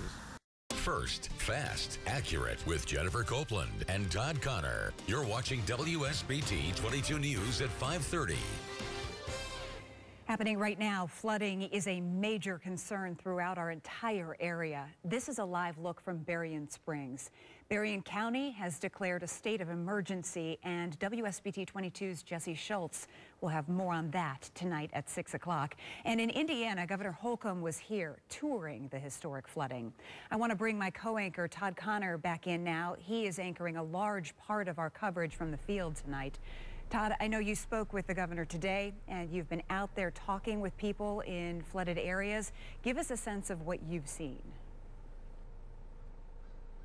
Well, Jennifer, I've seen some severe flooding, some of the same images, though, that we've been seeing for the last several days. Rivers out of their banks, water up to people's homes, flooded parks, and so on. But the most important thing is this is the first time that Governor Holcomb has been able to see this flooding firsthand. So that's what he wanted to do. He wanted to see it firsthand and also make sure that state agencies are here for the local communities and giving them all the assistance that they can. He also wanted to assess the damage, but as they said, it will take a little bit of time before they can fully assess the damage. For instance, the water will have to recede to a certain point to where NDOT can come in and maybe assess the bridge structures that might have been affected by this flood. Department of Homeland Security has been working with local communities. Even the Department of Corrections has been helping sandbag through all of this. So he wanted to make sure that everybody was on the same page and working together in this recovery. This river behind me, the St. Joe River, is still out of its banks here on the campus of IU South Bend. And Matt Grudkin, I know, has been following the river stages throughout all of this flooding. And Matt, not all of the rivers have crested, is that right? That's true, yeah. Most of them have. There's a few, which we'll get to in just a second, that still the worst is yet to come. On this map, the pink dots you see represent river conditions at or above major flooding, which is the top of the ladder, if you will, for river issues. Let's take a look. The green lines here represent individual river warnings, river flood warnings. The Yellow River in Plymouth will start there, which obviously is a big deal for those of you in Marshall County. The blue line represents what has already happened. Record flooding at 17.65 feet. This purple line here represents a forecast as to where the levels are supposed to be. And right below me here represents the date and time. So, for example, here's 3 p.m. Sunday, where the forecast is to be a moderate flood stage. Quite a bit better than where it is now. The next one we will go to here is the Kankakee River. There it is, and you can see the blue line again represents where it's been, and the purple line represents where it's going. But notice it is going to take until probably Tuesday afternoon or Wednesday until we're into a minor flood stage. The next river we will focus on is the St. Joseph River. I'll show you 3 different cities here. We'll start in South Bend, where it did crest yesterday morning at a record 12.7 feet and has slowly gone down. We're at about 11.1 feet now, but notice it stays in major flooding until at earliest Tuesday night, where it's going to be over its banks and then slowly receding thereafter. This is up in Niles, same deal. You can see in major to moderate flooding through at least Tuesday, and over in Elkhart, again, the same St. Joseph River where it did crest at 25 feet or so.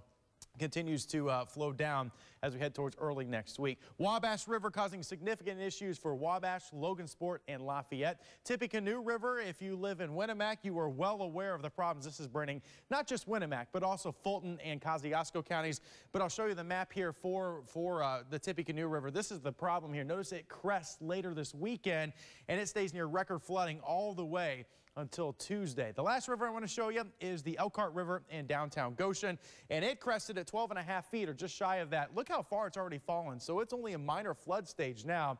That's some of the good news. We'll send it back to WSBT 22's Todd Connor, who continues our team coverage live from South Bend. Matt, thank you very much. A local school corporation is trying to help flood victims. Elkhart Community Schools is collecting donations tonight at a basketball game at Northside Middle School. WSBT 22's Veronica Ortega is live in Elkhart. And Veronica, the water's starting to recede a little bit there in Elkhart too, which is good news. Todd, I spoke to city officials who say they are beginning to see some of the water go down, but again, it's a very slow process. Here at McNaughton Park, things are still very much flooded. As you can see, there are park benches and roads and trash cans and things that are almost fully submerged, and some spots in the city are looking better. Here are some pictures sent to us by viewer Jay Stahl of Elkhart Central High School. You can see the extent of the damage there. That was from a few days ago, but today flooding in the parking lot has receded and the rice field is still underwater. Elkhart Community Schools began collecting donations early this morning in front of the administration building. Hygiene products were delivered by volunteers. The hope is to completely fill this school bus full of supplies supplies, school officials are working with the Red Cross to get them to those who need it most. We know obviously a lot of people have been displaced. A lot of their clothing items and stuff are left behind. I know a couple of our officers talked to a senior at one of the schools who said she was displaced and has nothing. You know, so we want to be able to work with them, get them this thing so they can, you know, they can take care of themselves. The Elkhart Humane Society is also in need of supplies for displaced pets. The city is planning to also hold a clothing drive soon. We'll bring you those details as they become available. Again, there is another opportunity for you to donate items at Northside Middle School. The bus will be parked there until 7:30. Live in Elkhart, Veronica Ortega, WSBT 22 News. Todd, back to you. First, fast, accurate with Jennifer Copeland and Todd Connor. You're watching WSBT 22 News at 6. The floodwaters are starting to recede, and that's giving us a better look at some of the devastation that is left behind. Berrien County and Niles are now under states of emergency, and a bit of good news now. South Bend just lifted its travel advisory. My co-anchor, Todd Connor, spent the day looking at the flooding damage that's out there, and Todd, Governor Eric Holcomb led a group of state leaders on 2 tours of flooding. Jennifer, he certainly did. He said he wanted to make sure that state agencies are working with local communities to keep those communities safe. And he said that some agencies, like NDOT, they're already doing that. We opened Michigan again, so now all 4 lanes are open. The Department of Corrections is on the ground helping with sandbagging. Department of Homeland Security, you've been here since yesterday, but we're all in. After a stop in South Bend where he met local leaders, the governor headed to Goshen to meet with the Elkhart and Goshen mayors. He toured some flooding at Rogers Park and met with city workers and volunteers and promised to help get the city back on its feet. I asked Goshen Mayor Jeremy Stutzman if he had a list of things he'd like to see from the state. We're just now trying to discover what we don't know yet. So we're looking, we're making our lists. We don't know what condition our infrastructure is in at this point, so we're going to be assessing all that.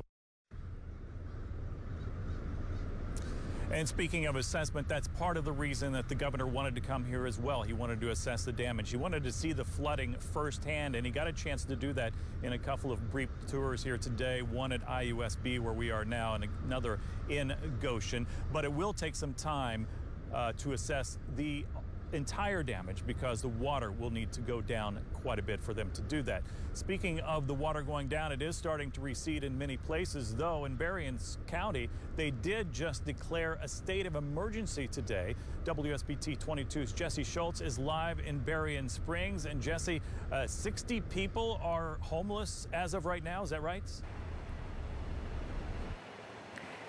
Yeah, that is right. People here at River Springs Estate had to evacuate on Wednesday night. I'm about as far into the estate as the Berrien County Sheriff's deputy will let me be. But even just looking right beside me, you can see that this field, which now looks like a lake, is just evidence of just how much water this area received. Since I've been here, the U.S. Coast Guard has flown by in a helicopter several times. Coast Guard officials say they've been assessing the damage in Berrien County. Many of the people in River Springs turned to family and friends for shelter, but others went to the Red Cross. The organization set up a shelter at the Berrien Springs Middle School gym. Many I spoke to say they had to leave so fast they could only grab a few personal belongings, but some are seeing the good in a bad situation. Really, everybody got out and nobody was hurt, so the only thing people are really going to be worried about now is losing what they could replace easily. Our community has been outstanding with bringing in food, clothes, items for the kids to play with. So, you know, it's been a total community effort. The Berrien County Sheriff's Department is letting a few people go in and grab some personal belongings. I also saw animal control here reuniting people with their missing animals. One town leader says it's great to see the community banding together, but he says the true test and when they're going to need all the help that they can get is when all of this water recedes and the cleanup really starts. I also spoke to the manager of these estates. She says there's 180 families that are displaced here, and based on her early estimate, she thinks about half of these homes are damaged beyond repair. I'm live in Berrien County. Jesse Schultz, WSBT 22 News. Oh, a lot of people affected by all of this flooding, Jesse. Thank you.